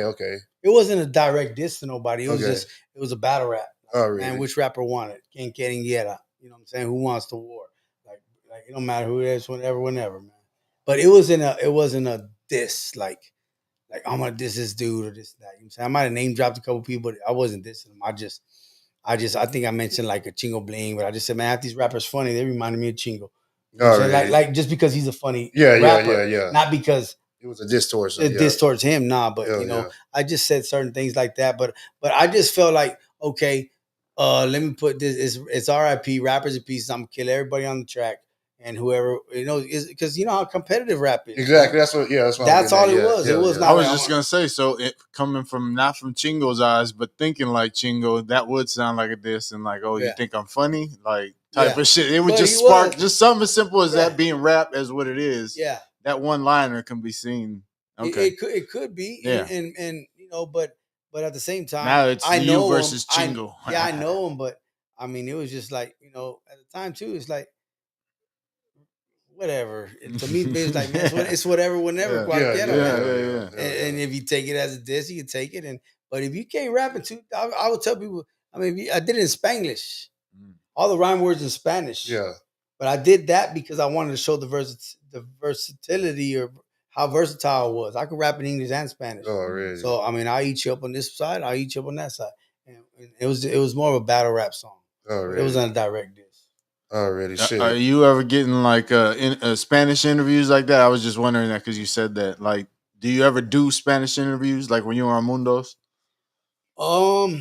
We did some, but I was kind of nervous already. But I just I really didn't do too many Spanish ones. Nah. Not that I can't speak Spanish. I can speak Spanish, but sometimes they can be talking real fast Spanish, dog. And I'll be like, hold on, wait a minute, slow down. What you say? Already, but I learned Spanish more over the years. You know what I'm saying? So now I know more. I can speak it better, and I know I can understand it better. I understand it more than I can speak it. For sure. Let's talk about this movie that's sitting right here on the table. Hustlers Avenue. Shout out Havo G. Shout out Havo G. Hustlers Avenue, man. When did it actually drop? Man, I think this one dropped 16, at least, 17. Yeah, something like that. Yeah, somewhere around there. So now we're moving forward, man. We're almost there, man. But I just felt like I was watching that movie with Cameron and them called Paid in Full. No. This was State Property. No, it was running out of Cameron movies, bro. No, this is the one. Man, what was it called, dog? If somebody could comment or make comments watching Killaz Season. There you go. I remember I had the Cadillac, man, with the TV, the one that popped out like you're talking about. Yeah. And boom, we used to watch that in the hood, man. I'll pull up in the caddy. I'd have all the little homies in there, dog. It was movie night, dog. Yeah. And that was one of the movies that was on. I was on. That's Killaz Season. That's fire. Killaz Season, man. So I got that movie, Hustlers Avenue, because I said, well, shit, check them out, man. It's a hood movie, man. And I had already seen Master P about it, you know what I'm saying? And once I saw about it, I was like, man, that's tight. That's dope. But, I'm like, shit. Mom wasn't thinking of making a movie. And then when I saw Killaz Season, I said, man, you know what? Man, I think I could do that, dog. So I've been buy a couple of video cameras, handheld little cams. I bought these Sony's little handheld cameras. And then me and my partner, Mike P, shouts out to my business partner, MJP. We went in on a camera. He bought a camera. I bought a camera. We got them from Sears. Back when Sears was here. Yeah. I was just going to ask you, Best Buy? But no, Sears. The electronics department. The electronics department at Sears. I got the handheld camera. He bought one. I bought one so we could have two of the same cameras going. And I filmed a movie with that. I don't remember how much it was, but, at that time, I stopped counting points. You know what I'm saying? I was just like, man. So who all came out in the movie? Yeah, and that's what I want to know. How did you go about like getting the cast, the filming locations, like what all went into doing? Because I know a movie ain't just something. It ain't like an album. Like, is this the movie that you spoke about writing earlier on? No. Okay. But that's what made me wanna. That's what's my first in writing a script. This was scenario written. It wasn't scripted. It was just scenario. Like, okay, this is the deal. I wrote the whole story. I made it up in my head, and then when I would wake up the next day, I would write it down. Okay, scene number 1. Boom, we're gonna start out the basketball court scene. Okay, cool. Wow. So we're gonna start out the basketball court. I'm gonna be shooting some hoops, and I kind of jacked. Well, not even kind of. I did jack. Remember New Jack City? Yeah. When he's like, when they're shooting the hoops. Yeah. Like, I'm like the IRS. I'm like the IRS. You know what I'm saying? So we start out, and I'm like, boom, okay. I remember Smoke was in there. Jay Fedio was in there. And it was like, we're shooting some. We was like, man, what's up, man? Nah, I just been chilling, man. We just been kicking, we shooting the shit. So it was scenarioed out, and that's what I did. I said, this is how it's going to start. We're going to be at the cage, like we're fucking around shooting some hoops, and this was going to happen. Boom, we're going to bet. I'm going to hit the shot. I'm going to make the shot. And then all of a sudden, my boy MJP's going to pull up in the bands. We're going to look, and blah, blah. So I scenarioed it out. There was no script. There's not no words. I just give you the idea. Yeah, Lil King. We all freestyling. Yeah, we're freestyling. So Freestyle Kings in this motherfucker. Yep. So that's how I did the movie, man. The whole movie. And I've got Havo G in there. I have a Drippy Drew in there when he was going my baby boy. He was a little youngster. I had Smoke Beats in there. Is Fat Man in there? No, Fat Man's not in there. Okay. Mr. Mike's in there. Oh yeah. Mr. Mike. Who else? My cousin Bona's in there. I mean, we chatted in all sorts of different locations. Paper Chase come out in there? Paper Chase is in there. What's homie's name? What is it called? FBI. Lil Joe. Yep, Lil Joe's in there. I mean, just there was some people we just picked off the street. Homie had the car, the undercover car, and we just picked him up out the street. You got a nice car that fits our description of what we're looking for. You want to come out of the movie? Man. And that boy nailed it, dog. Just like that. How the fuck, dog? Come on, think about it, dog. Man, that motherfucker might have been a cop, dog. He nailed that motherfucker to the T. Yeah. Get out the car. And I put the bloopers in there. If you watch it, the bloopers are in there. Oh, yeah. And people say, why did you put the bloopers? I said, because I want people to see that we had fun making it. Yeah, you know for sure. Like, it's not all serious. It might be a gangster movie, a little hood movie, but it's not that serious, dog. We had fun making that motherfucker. How'd you go about like editing and doing all that shit? Me and my boy MJP, man. Damn, y'all sit there and did it all together and shit. Damn, that's what's up. I sat there with him and he chopped it up and I fucking did the narration. I mean, I'm standing there and he's literally playing it and he's putting his beat behind it. And boom, and I'm like, yeah, this is the hood.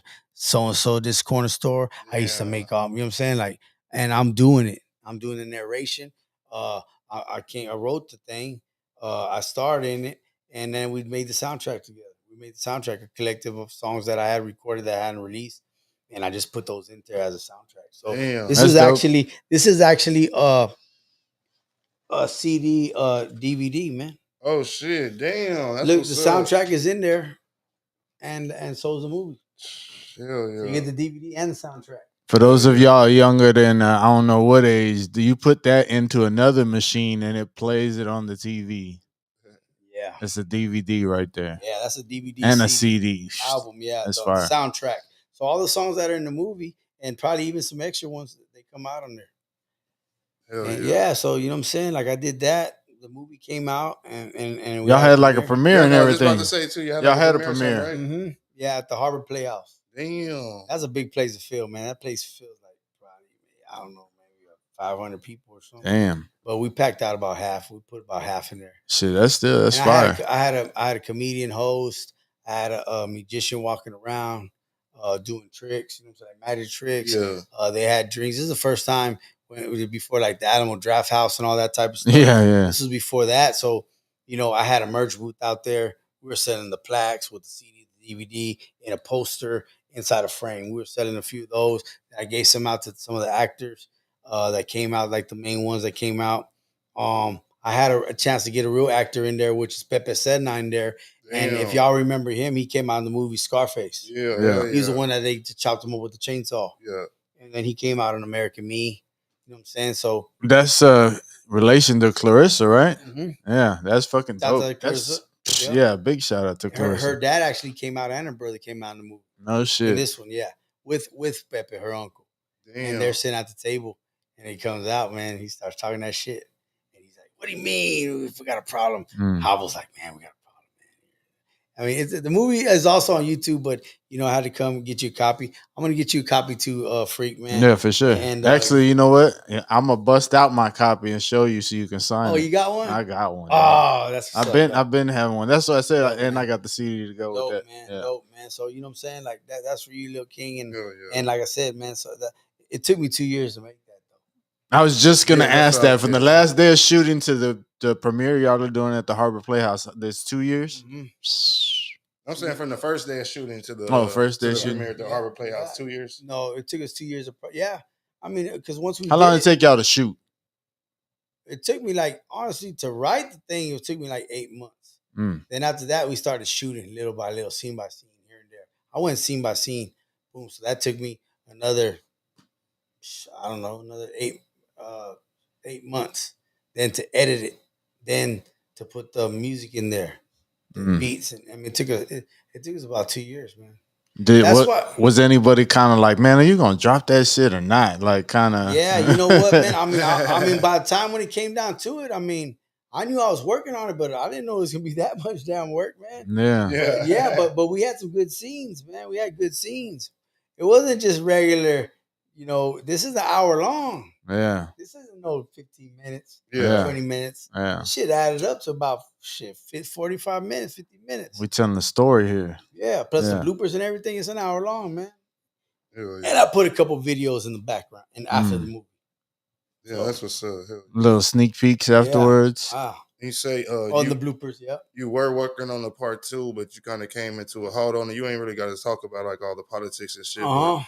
So eventually, you said you think you eventually will do a part 2 to it. Well, I put to be continued because if y'all remember, Killaz season had to be continued. I don't know if y'all ever seen the movie, but it had to be continued. So I said, you know what? Let's make it to be continued. So I made to be continued. Then we started writing part 2, scripted. Already. Keep in mind, this is a scenario. Okay. Now it's scripted. So now it's like everybody play your part, blah, blah, blah. And we got the filming, man. Shouts out to Paper Chase again. I keep bringing up my boy. But because he was in part 1, I put him in part 2. Originally in the script, part 2, he was supposed to get killed. And, unfortunately, people got to die. You know what I'm saying? So, but then I said, you know what, man? That's my boy, dog. I ain't going to take him out. I'm writing this motherfucker. I could dictate what's going to happen. Yeah. So I said, you know what? It's not going to be my boy because he's my boy. In the movie, he is kind of like my boy because when they tell him, I need to do something for me. I need to take somebody out. Havel's like, he's like, who is it, man? Give me his name. He's like, man, he goes by the name of Keys. He says, Keys. Tony Keys? He's like, yeah, man, you know him? He's like, Tony Keys? He's like, yeah, I need you to take care of him. He's like, shit, bullshit. That's going to be double. Because he's trying to tell him, he said, man, he tells him, I need you to give me that original rate. And he goes, man, tell me who it is, dog. I got you, dog. He's like, man, it goes by the name of Keys. He said, Keys, yeah. He said, no, he's Tony Keys? He said, yeah, Tony Keys? Shit, bullshit. It's going to be double. He says, another way he taxes Havel. Nah, fuck that. Yeah, if he wants, it's going to be double. Anyway, so he takes some money. He said, man, say no more. She's just counting some money and shit. I call him Streets because that's his name in the movie. All right. Yeah. And so anyways, yeah, dog. Yeah, I don't know, man. It's just, man, that shit took a long time. I don't know if I'm gonna do part 2. I did. But you started shooting. I started shooting, and I said, you know what, man, I can't take my boy out. So, anyways, I said, bring one of your homies with you, dog. We're gonna take out one of your homies, and we're gonna send you on your way. What do they call them in the movie scene? Like a stand-in or some shit? No, extra. Yeah. Hey, bring an extra with you. He's an extra. So, man, I wrote out some code, dog, just so I can tell y'all the opening scene of part 2 is Havo's on the phone getting chewed out by Pepper Senna. Because then to be continued, that's what he's doing. He's like, man, if I come down there, I'm starting with you, yada, yada, yada. So Havo's like there, like, damn. He hangs up the phone. He's like, fuck. And then this guy comes and goes, hey, Streets is here. Send him in. So he comes in. He comes with his friends. Like, what's up, man? Blah, blah. They shake hands. Like, man, y'all have a seat. And he starts telling them, so what happened, man? And we missed. He's like, well, fuck, I know you missed. Da, da, da. I said, but you know what's fucked up? Y'all killed an innocent little kid. He said, man, I don't know. The kid just came out of nowhere. We didn't mean to hit him. He said, nah, we did this and that. So he's like, man, I'm catching all sorts of heat for that shit. Da da da. You know, y'all fucking killed the innocent little kid. And man, blah blah. And he goes, the guy said, man, you want to drink? And when he's greeting him, he said, me, you want something to drink? Yeah, yeah, I'll take a drink. Blah blah blah. Dude comes. So he's like, he's talking shit, bitching out, chasing his homie. And then the guy comes, brings the drinks, and he's like, boom, all right. He's like, man, you how's the drink? He's like, yeah, it's good. He's like, you like it? Yeah, it's good. He goes, he looks at his homie, what about you? He's like, yeah, it's good. He goes, good. It's your last fucking one. And the guy who comes and serves him the drinks pops paper chase homie in the head. So it was supposed to be streets. Yeah. I was gonna take the bullet to the head. But being that he's my boy, I didn't want to ride him out. So I said, you know what? I'm keeping him in. He's staying in for part 2. He's gonna make it a part 3 if there's a part 3. So anyway, he kills his homie. And then the thing ends, and then boom, the credits start rolling, and then doom, the music, whatever music we decide to play. But that's the intro. Already. And I filmed a little bit more, but I pulled the halt on it. You know what I'm saying?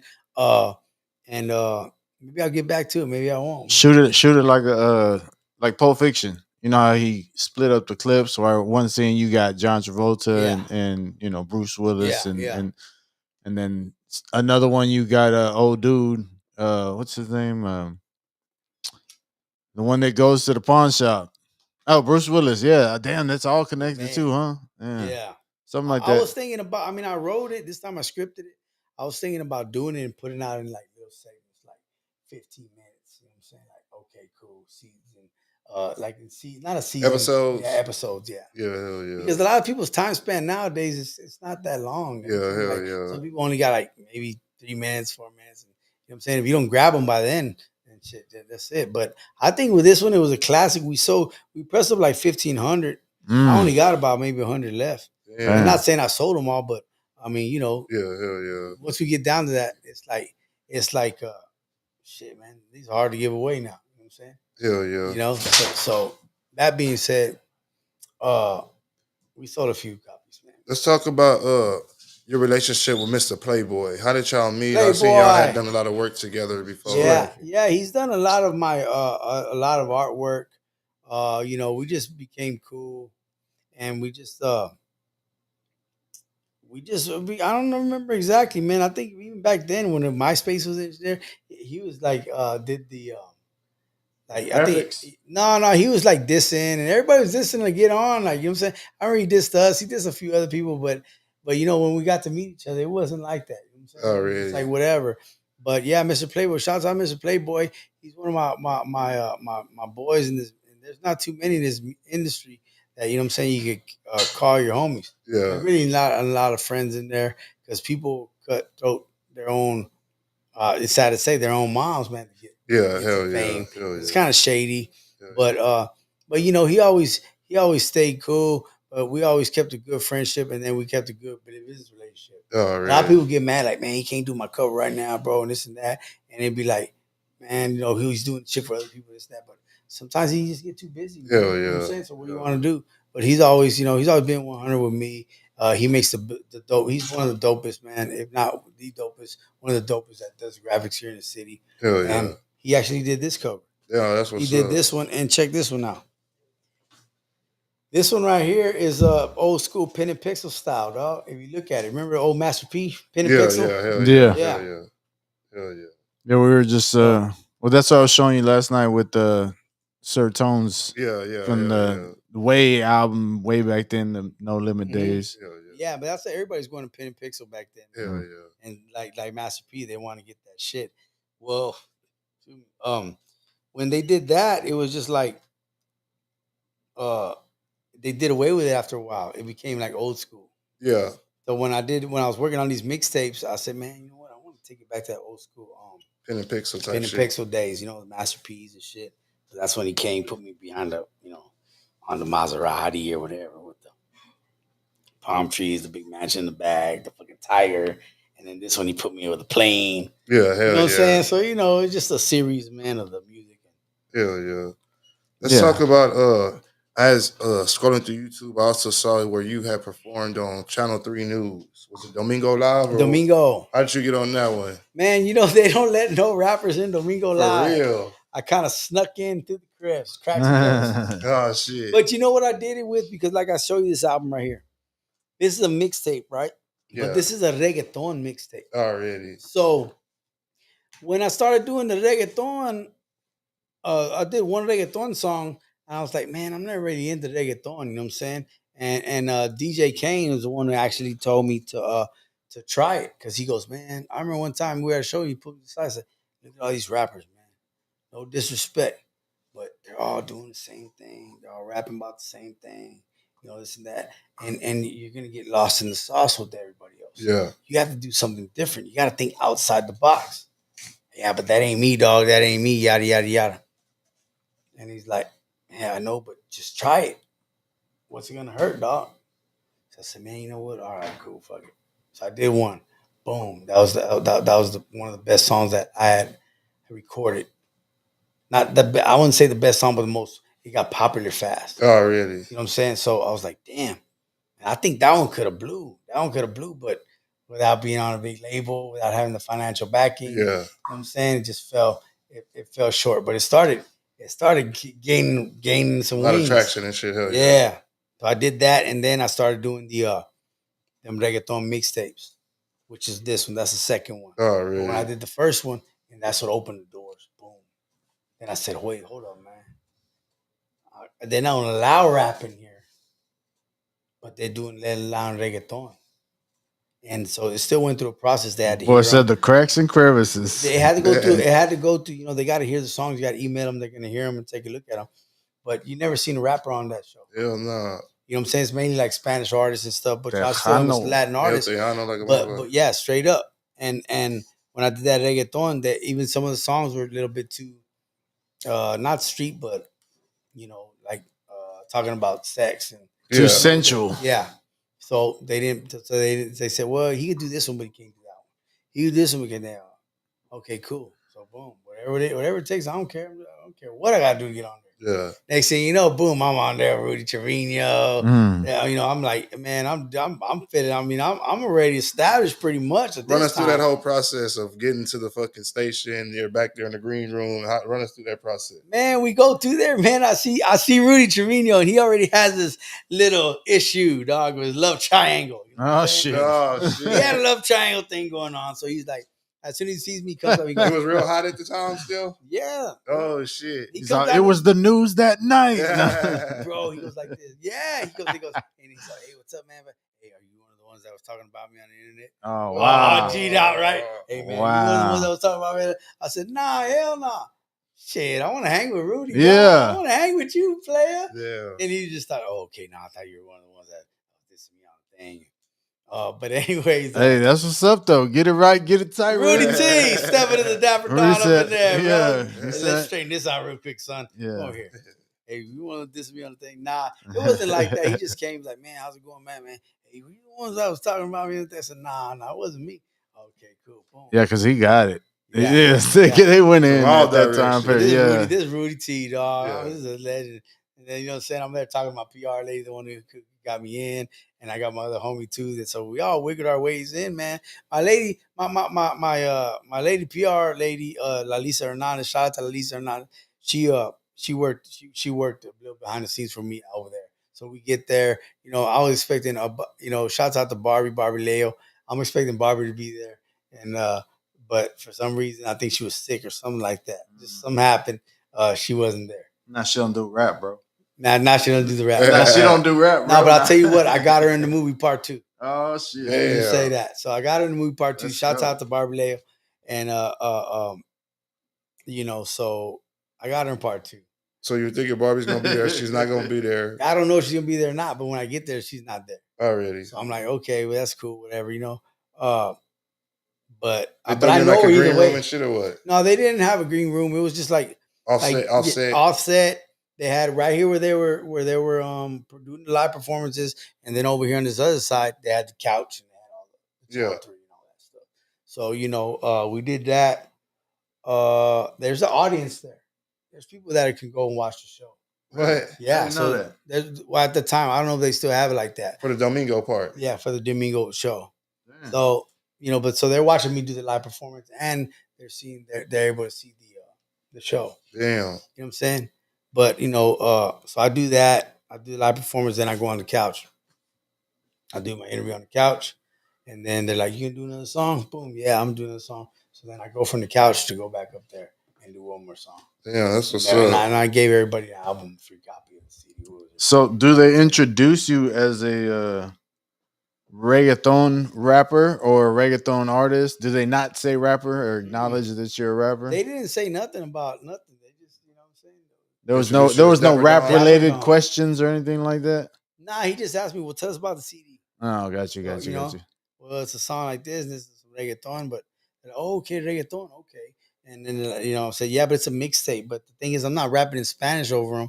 I'm rapping in English. Mm. So like, oh, really? Well, wow, how'd you come up with that? And you know what I'm saying? Like I heard the first time I heard that was well, we had did it, but then I was at my boy JJ's crib and his daughter was into it. She goes, "Hey, check this out." And she played me a joint with Kurt Cobain on it. And it was a cumbia, it was a reggaeton. Damn. And he was like singing over it. She goes, "Look, check it out, man. I mean, look, he's doing it. You could do it. You know, try it." I said, "Man, you know what? You're right." So I started getting the beats from the bigger reggaeton artists, and I started rapping. I made a mixtape. Yeah, that's what's up. Mhm. Hell yeah. But that was a process for that. Man, before we get up out of here, let's talk about some of the remixes you've been doing lately. Man, I did a few remakes. But you know, I encourage artists to do it. You know what I'm saying? I encourage them to do it because music is like it comes around, it comes around in circles, right? So just say let's say Frank Sinatra made a record, then Elvis redid the same record. Yeah. Then somebody else redid the song that Yeah, Elvis. hell yeah. You know what I'm saying? And Frank Sinatra probably got it from somebody else. So the remakes we started making them. You know what I'm saying? I encourage people to do them because that's what music is, and you never know; it could be a hit or miss. You know what I'm saying? Yeah, hell yeah. And so I went through a couple of them. I redid a few of them, but I did them because I like the beats and I picture it was myself, something that you wanted to do. Mhm. Yeah, hell yeah. and I wanted to do something different, and also but to those beats that I like when I was growing. Yeah, hell yeah. And So, what are some of those beats? Some of them okay. I remember I did one with EPMD called the Headbanger. And I did the Headbanger. That was a little bit more older, right? But I liked it because it was a hip hop, like a cipher. Yeah. So if you look at the video, it's a cipher. It's me, Lil Ro, Michael White, and DC from Young Road. Really. Shout out DC. Yeah. So shout out I did Iced that. Out Coffees and more. Mm-hmm. I did that with them. And then I did the next one. I did. Oh no, the first one we had did was with me, Mr. Playboy. Over the Tupac ambitions of a riders. I ain't a killer. Right. Yeah. I ain't a killer. So that one was cool. Then I said, man, you know what? I'll do another one. And I did the Headbanger. From there, we did the Headbanger.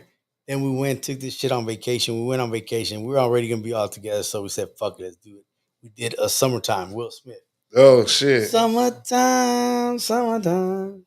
We did that one. Boom. We did that. Then I came back, and you know, I just kept trying. I said, man, one of these things got to pop, dog. You know what I'm saying? Maybe that's not the one. Maybe that ain't the one. I didn't get discouraged. I still went in. So I went in and fucking did Back to the Hotel. Yeah, hell yeah. Back to the Hotel, In Too Deep. And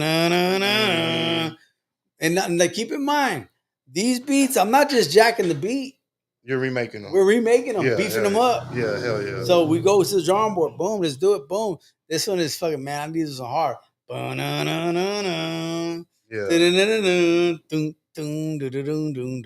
That motherfucker is hard, bro. Coming out, boom, boom. So I'm fucking like, hold up, dog. And the funny thing, and I never shared this. I'm gonna share this exclusively on your podcast. I asked 3 other artists to get on this song prior to my boy Tommy G hopping on. Yeah. And they all gave me the runaround and they turned it down. 3 local artists here. But I think, you know what I'm saying? Like, maybe it just wasn't meant to be. You know what I'm saying? With these other guys. Yeah. I asked like 3 other guys. And then I finally said, man, you know what? I don't know why ain't nobody fucking with me or what's the deal. You know what I'm saying? Like, hold up. Maybe I should stop doing these remakes. So anyways, I fucking shout out to my homie, man. I called over there at H-Town. I get my boy Tommy G, man, from Salty Water Records back in the day. He was with the group called Lifestyle. Yeah. And they were blowing up right there with the Southport Mexican dude. Yeah, hell yeah. So at that time, these guys were like more trapper rappers, players. Yeah. At the polos with the J's and Nasty Girl and all that. Yeah. So that's what they were. know what I'm saying? Then there was a couple top labels, Mexican labels out of H-Town, but they were one of them, Salty Water Records. And they were from Galveston, though. So I say this. I reach out to my boy Tommy G. My boy Tommy's like, yeah, man, I fuck with you, man. You know what I'm saying? Like, boom, man. So we worked it out. Bam. All right, cool. We're going back and forth. He's spitting me the song. So fuck, we get it. And I'm saying, you know what? Top of the year, I'm gonna drop, man. Come January 2024, I'm gonna drop, and it's gonna be the first joint that I drop for 2024. Cool. I'm telling everybody, yeah, man, I got Tommy G on the joint. And, you know what I'm saying? People are like, Tommy G, yeah, from Lifestyle. Boom.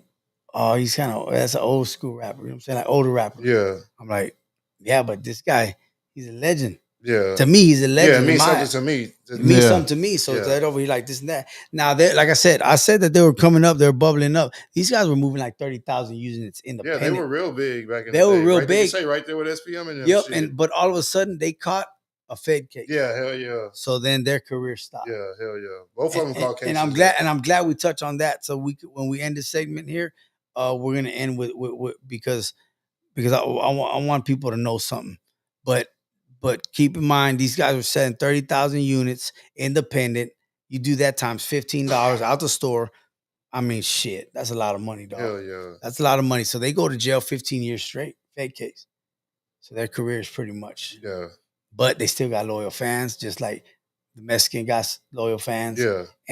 But these guys went on some real shit. Yeah. You know what I'm saying? They went on a real case. So, anyways, I'm all excited about it. A lot of people counting them out. I ain't gonna lie. New Year's drops. Boom. Happy New Year's. Boom. That motherfucker come out, dog. That shit's hard. The video's nice. The beat is banging. Boom. That shit starts. That's the fastest growing song that I've ever put out. Hell yeah. That I've ever put out. Now maybe it's because he's on it. Maybe it was just the right time. Maybe, you know, I caught a lot of people with it. In other words, I caught them with their pants down, taking a piss. Yeah. Because if you look at it, everybody's celebrating Thanksgiving. Everybody's celebrating Christmas. Ain't nobody worried about shooting nothing. I'm working still. Hell yeah. I'm working. I'm still celebrating, but I'm not celebrating as big because I know I'm spending money on this. Yeah. So boom. Come New Year's, dog, nobody's ready. No artist is ready. Big or small. Texas wide. At least. From my eyes, like from here to Texas, like Texas wide. Nobody's ready. Everybody's taking a piss. Everybody's on the toilet. You know what I'm saying? Taking a break. I'm working. Happy New Year's. Wow. Hell yeah. Ain't nothing else, bro. But I planned it out. And I told people I was dropping. They were doubting me because all the other ones hadn't really done nothing. Yeah. So everybody was doubting me on it. And they were counting my boy out, Tommy G. Shouts out to my brother, man, Tommy G, by the way, man. That's a real Texas legend, man. And for those that don't know, and I just had to say this, he paved the way for a lot of guys like myself to be in this music business as far as Latin artists. Yeah, hell yeah. So anyways, man, that thing comes out. Wow. Just the lunch mix show here in Corpus gets it. Shouts out to BJ Bobby Stump. Bobby Stump grabs it, boom, he puts it on there. You know, H-Town picks it up, 97.9. Damn. They pick it up, boom. You know what I'm saying? So we've yet to go out there and go do an interview yet, but we will. You know what I'm saying? Song just started taking off on its own. Next thing you know, we're doing 1,000 views a day. 1,000 views a day. Yeah. I'm like, man, what's up with that? Like, shit, man, I don't know, shit. You know, and that takes it back to where you can't deny a good song. Yeah, exactly. That was a classic song, but I think we made a classic to a classic. Yeah. You ask me. Y'all redid a classic and made it a classic on its own. And you know what? Right now it's at about probably about almost 50K. Yeah, hell yeah. And I already put that out in January. So January, February, March. Yeah. We're in April, but you know, on the YouTube thing, it says 3 months. Yeah, yeah. For me, I mean, that's a lot for me. Yeah, hell yeah. Compared to all the other ones I put out. Yeah. That one just generated the most views, you know, that fast. But it goes to show that people still checking for the homie, man. Yeah, Tommy man. G. You know what I'm saying? He still got a lot of fans. I mean, you know, maybe and the song is a nice song. You can't deny it, man. Yeah, it's a real dope song. Hell yeah. Yeah, so that's where we're at and with the video with it and everything, you know what I'm saying? Mm-hmm. Hell yeah. So the formula to me is working. You know what I'm saying? I just maybe didn't have the right song or the right players on the record. Yeah. But that just goes to show you just never know what's gonna hit or miss, man. And that's where we're at right now. Today, if y'all guys can see me, I'm rocking the Thug Life, the overalls. You know what I'm saying? And I did another remake to the Bury Me a G. No, really. Bury Me a G. You remember that with Thug Life? Yeah. Yeah. Well, the Ozzy Yeah. Brothers sample. Yeah. Yep. So we did that one, and that's what we shot the video for. And if y'all guys like the like that them remakes I've been making, then y'all gonna love this one, man. Because Oh, really? it's nice, man. We just shot the video today, and man, I appreciate y'all guys having me over here. So I came straight over here from that video shoot. We got some surprise cameos coming out in there. Yeah, well, I mean, Loud feature is featuring my boy Loudmouth. Oh shit, that's Y'all what's know up. Loudmouth. Hell yeah. Shout Yeah, out. so it's featuring him. So you know, the people ain't weren't expecting that collaboration. Yeah. But yeah, man, we made it happen, and we're out there shooting a video. And you get ever come to my videos, man. Now that I'm like I say, now that I'm more established, uh, you know, I have it set up to where it's, like, you can bring your kids, man. You can bring your family, man. You know what I'm saying? Like, if we're working, let's work, but let's have some fun and also let the kids see something positive that we're doing, man. You know what I'm saying? Because they already done seen a lot of negative stuff. Let them come out to the park, man. Don't worry about food. I got the food. You know what I'm saying? My pockets are a little bit, you know, my pockets ain't hurting. So, hey, man, if I go the extra mile, buy a little $50 worth of, you know, make some sandwiches and everybody eat and drink. Come on out, man. Especially my guests, man. The people I invite. You know what I'm saying? And I got that. All that goes back from being a student of the game. Yeah. You show up to AB and them video shoots, they got food, dog. They got drinks, man. They're not out there just cotton mouthing it. You know what I'm saying? Just you know what I'm saying? And they're not. But I'm a student of the game, and I think that's why I've got so far as I've gotten. Some people might, you know what I'm saying, whatever, but I know what I did to have to get to where I'm at. Thanks. And I listened. I disciplined myself. I tried things that normally I wouldn't do. I tried, and if people might have made fun, they make fun. But oh well. And like they say, man, we laughing all the way to the bank. Hell yeah. You know what I'm saying? Sure. So yeah, so we just did that, man. So y'all look out for that. As far as cameos, there wasn't really nothing crazy. Paper Chase came through. It was his birthday today. Happy birthday, man! Happy birthday, and he came through. He came through. Paper Chase one brought me over here the first time. Yeah. This dude right here, man. I'm gonna just say this in between the interview, bro. I want to salute you, my brother. You know why? Because I don't know what it's like to be at DJ Screw's crib. Yeah. I don't know, but I always wondered what it was like to be there and see the big the Moes, the big Hawks, the Fat Pats. I don't know what it's like, but I always wondered. But if you want to get if you're from Corpus, man, I tell everybody this: if you want to get that feel, then come over here to your spot and drop a freestyle over here. Appreciate you. Because this dude's gonna slow down, he'll screw it up for you, man. And you come through and you can bust them freestyles, man. Yeah, and I remember I came last time, me, Jay Fedia, and Paper Chase. Yeah. And that was like my experience. I said, man, that's gotta be what it was like at Screw. It has to. Yeah. I felt like I was there. And I've been to the Screw shop, but I just bought stuff from there to sell my store. But this has to be the closest thing. So man, dog, thanks for giving me that experience. Bro. And I don't know if I told you that ever, but I mean, I'm telling you now. And what you're doing, what you did with that, man. If you haven't experienced this, if you want to, if you like Screw music and if you're a fan of the SUC, and even if you're an artist, you got to come. I'd say specifically for artists, but if you're not an artist, buy the mixtapes and the compilations that King puts out here. You know what I'm saying? You got to support it because he got some of the best artists on there from the city. You know I was gonna say, top 5 already. It is segue like a motherfucker. I'll ask him that. I'm gonna ask you this before, then I'm gonna ask you that. Where does the name Dapper Don come from? I used to go by Don Gotti. Okay. Now before I go broke. Yep. So I used to go by Don Gotti, but there was already Juan Gotti. There was Irv Gotti. There was Yo Gotti. There was Gotti Gang. There was D Gotti. Yeah, D Gotti. Oh my God, there's so many Gottis, right? But that's not ain't no thing. I said, man, I gotta separate myself from this, dog. So when I went and did my deal with AB and them, I said, man, I need to change my name, dog. I said something different but the same. So I said, man, fuck it. What's the next thing? What did he used to call himself? He used to call him the Teflon Don. They used to call him the Dapper Don. Yeah. Okay, man, you know what? Boom, it's a Dapper Don. So I changed it because I didn't want to. They had Juan Gotti, and Juan Gotti was like Don Gotti. So everywhere I went, it was so close to, that they were saying Don Gotti. No. I mean, Juan Gotti, because Juan Gotti is more popular. Yeah. And I said, no, Don Gotti. Oh, Don Gotti. They're getting me confused already out the rip. So I was like, man. Looking up the wrong motherfucker and shit. Somebody else getting fans. Like Juan Gotti, dog, instead of Don Gotti. Hey, he piggybacked your name, bro. That's really what happened. I remember one time I was Southport Mexican came to a tattoo shop. We went over there to go meet him, and you know what I'm saying? I just go chop it up, and he said, "Man, you signed the poster. Who I made it out to?" He said, "Yeah, made it out to Don Gotti, man." He goes, "Don Gotti, well, we got a Juan Gotti." I said, "A Juan Gotti?" He said, "Yeah, but I think we're gonna change his name to $1,000,001." No. Yeah, so he made a little joke. But when he said that, I'm like, wait a minute, I might have to change my name too, dog. What the fuck? Yeah. So, anyways, so I changed the name. That's how I ended up changing. But they used to call him they used to call John Gotti the Dapper Don. So I got that. I just took that. Already. I changed my name from Don Gotti to Dapper Don.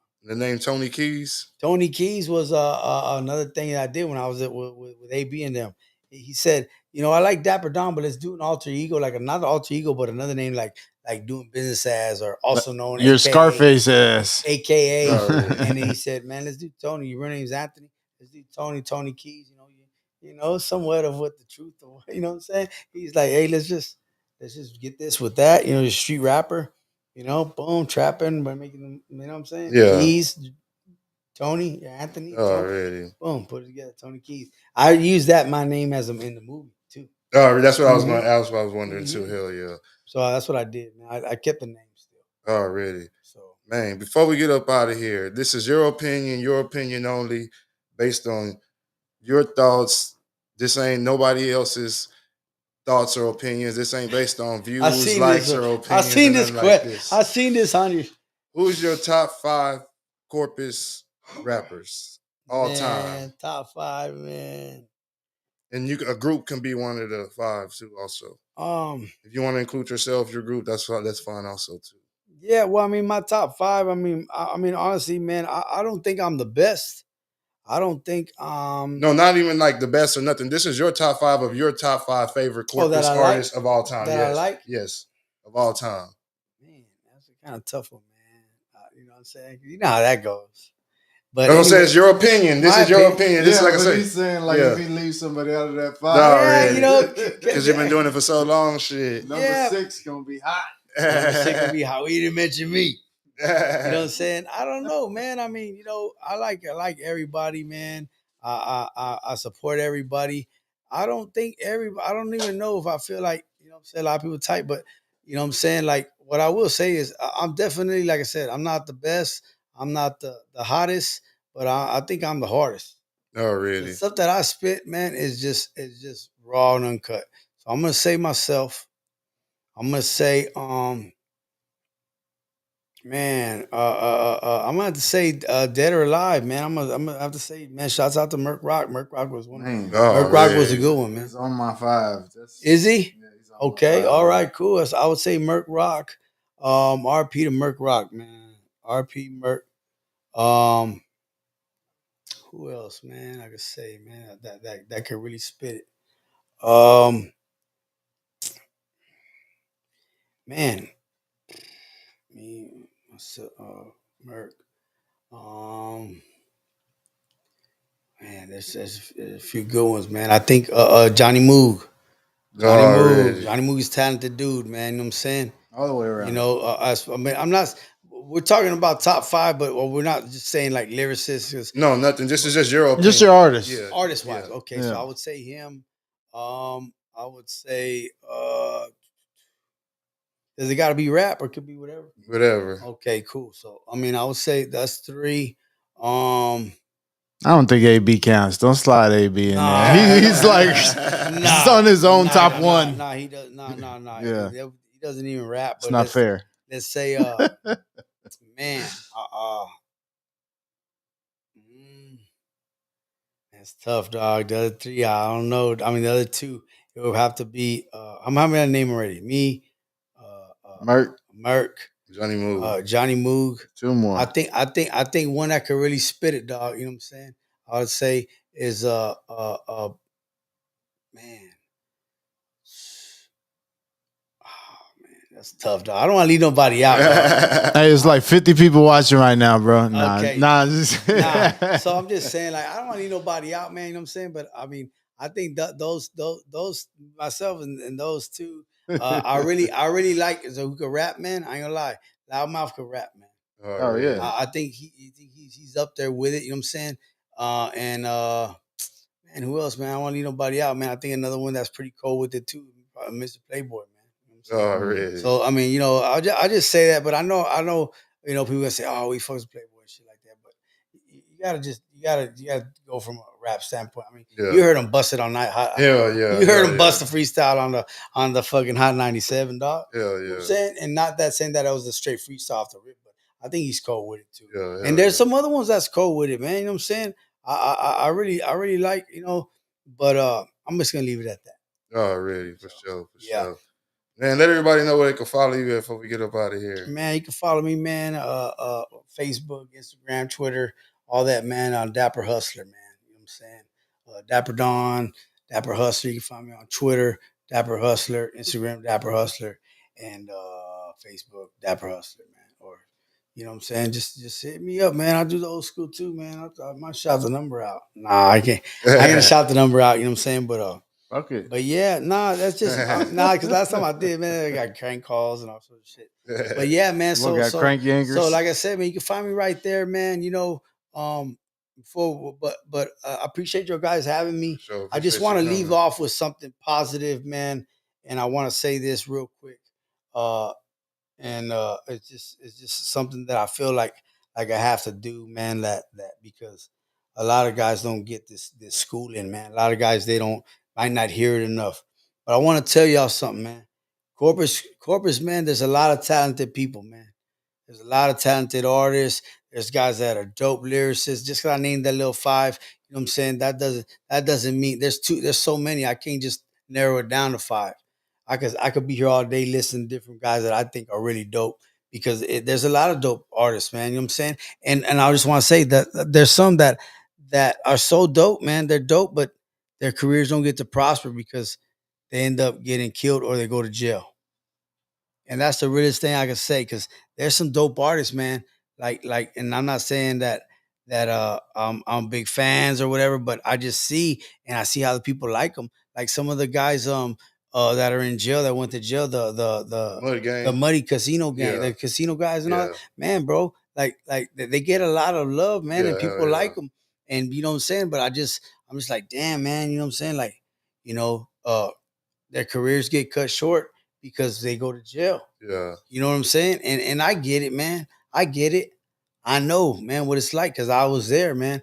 I've been there and I've done it, man. But if you really want to make it in this business, man, you gotta understand there's certain things that come along with this game, and you have to discipline yourself. And sometimes you have to separate yourself from the streets. It's either the streets or the beats, man. Yeah. One of the two. What are you gonna choose, man? You know what I'm saying? And if you're really serious, but then sometimes some artists they're not tripping. But then again, we start out as a young man's game, really, and you start out young minded, and you just don't really care what the next person has to say. You're doing your thing. You're making money over here. You're not really worried about the rap. When you start making money from the rap, if you ain't already thinking of an exit plan of the hustle game, you know what I'm saying? You're already stuck. You got to be thinking of another plan, man. And it's kind of tough to say, "Oh man, this rap shit ain't really. I'm not really making no money off it." But you could. But you know, some guys, it's too late for them. By the time they get out, they boom, they get caught up, they catch a case, and it derails their career. Networking is one of them, man. I've seen too many artists; their careers don't prosper because they don't want to network with people. It's just about my clique and that's it. Yeah. You know what I'm saying? And you know what? I say that to say this, man. Get out there and network, man. Network with people, man. Like even if you know, it's easy to stay loyal to your camp and say this and that, and just because you network outside the box don't mean you're not loyal to your people, man. If your people are upset that you're working with somebody else outside the camp, then I would think that's some hating going on in between your camp. Yeah, hell yeah. Why wouldn't you? You know, like I said, when I caught the deal with my boy, my people, my homies weren't upset at me. They were cheering me on. You know what I'm saying? And that's how it goes. But you know, I just seen too many go to jail, man, and some they try to keep it too real with their people, their people that they don't network with anybody else, so they don't get a chance to get their music more exposed by networking with other artists. Because my fans could be your fans could be my fans, and we do something together. Hell yeah. But instead, we want to be like, nah, I don't want him to have my fans. Yeah, or I don't want to do nothing with him. You know what I'm saying? Vice versa. You know what I'm saying? So network, man. And you know, if you're really serious about it, man, be a student of the game. Don't be quick to you know, oh man, he said my beat wasn't tight enough or whatever the case may be, bro. I fuck that, dog, da da da. Don't be like that, man. If they tell you that shit's if it's okay, it's okay. Yeah. Hey, how was my song, man? It was all right. Oh man, he's just hating, dog. Yeah. Some cases it is. Some cases it is. Some cases it's just being real. They're just really telling you the truth. Yeah. And if you can't accept that creative criticism, you know what I'm saying? Then I don't know what to tell you, man. Don't come asking me what I think about your song. Yeah, yeah. Exactly. Exactly. I'm too real to be fucking bullshitting you about your shit. And not only that, spend some money, man. This business is not cheap. This business ain't cheap, dog. It's like anything else. You like in the cars, you spend $30,000 on your car. You know what I'm saying? It's an old school car you fixed up. Yeah, yeah, yeah. You know what I'm saying? But don't you know, go that extra mile, man. Get it mixed down, get it mastered, man. You want your shit to sound nice, man. You know what I'm saying? I pay for anywhere from $300 a beat to $150, $175 a beat. By the time I'm done with one song, it's $500 in. Yeah. But don't you know, studio time costs money. Don't be shy to spend that money, dog, or don't think just, you know, if you want a verse from me, hey man, I'm gonna charge you a little bit. But it's part of the game, man. You know what I'm saying? If you come in this game just expecting handouts, you're gonna stay right here. If you ain't networking with nobody, you're gonna stay right here. And if you're not a student of the game, you don't want to listen and try different things, you're gonna stay right here. And if you're in the street, man, and you don't have an exit plan, you know what I'm saying? You're gonna stay right here, my brothers, man. I love all y'all guys, man. The Deaf Man, Corpus Christi. I love all y'all artists, man. Take this game that I'm giving y'all and run with it, man. Don't let it fall on your deaf ears. You know what I'm saying? I mean, y'all guys, it's a free country. You do what you want, but I'm here to tell y'all, man. There's a lot of talent. There's a lot of y'all could take your careers higher, man, and that's what I want to see. You know what I'm saying? But you have to take into consideration all those things that I said, and trust me, man. Trust me. Your career will prosper, man, if you're really serious about your craft, man. That's my time, dog. I done talk too much, man. Hey, brother, thank you so much, man. I want to give y'all props on doing this right here. Y'all guys, make sure y'all follow him. I'm definitely a fan of the show. I think y'all are onto something big, man. Hopefully, I can see the freestyle booth next time I come over. We jump in the booth, like take it back to the old school, the basement days. Yeah. And I know y'all could do. I know you could do it, man. I know you could do it. You got a nice team, man. Shouts out to all the boys that are down with you, man, in this thing. And y'all guys keep up the good work. Thank y'all so much for having me, man. For sure. Corpus, I love y'all, man. Hey, it's your boy DJ Lil King riding high with DJ Lil King riding high podcast. Appreciate my dog Dapper Dawn coming through. Hey, dropping 3 hours worth of stories, knowledge, schooling, babe. Hey, babe. Hustlers Avenue, Tony Keys, Dapper Dawn, DJ Lil King, riding high with DJ Lil King, riding high podcast. Shout out Freak Man behind the scenes and homie also back there. Shout out to my boy Lotto too, man. He's in the building, man. Y'all know him, DJ Scratch Lotto, man. And shout out to all them people out there, man, that's tuned in. And everybody, I'm gonna share this thing, man. And thank y'all for the time, man. I appreciate it. Already. Riding High Podcast, we out this thing, man.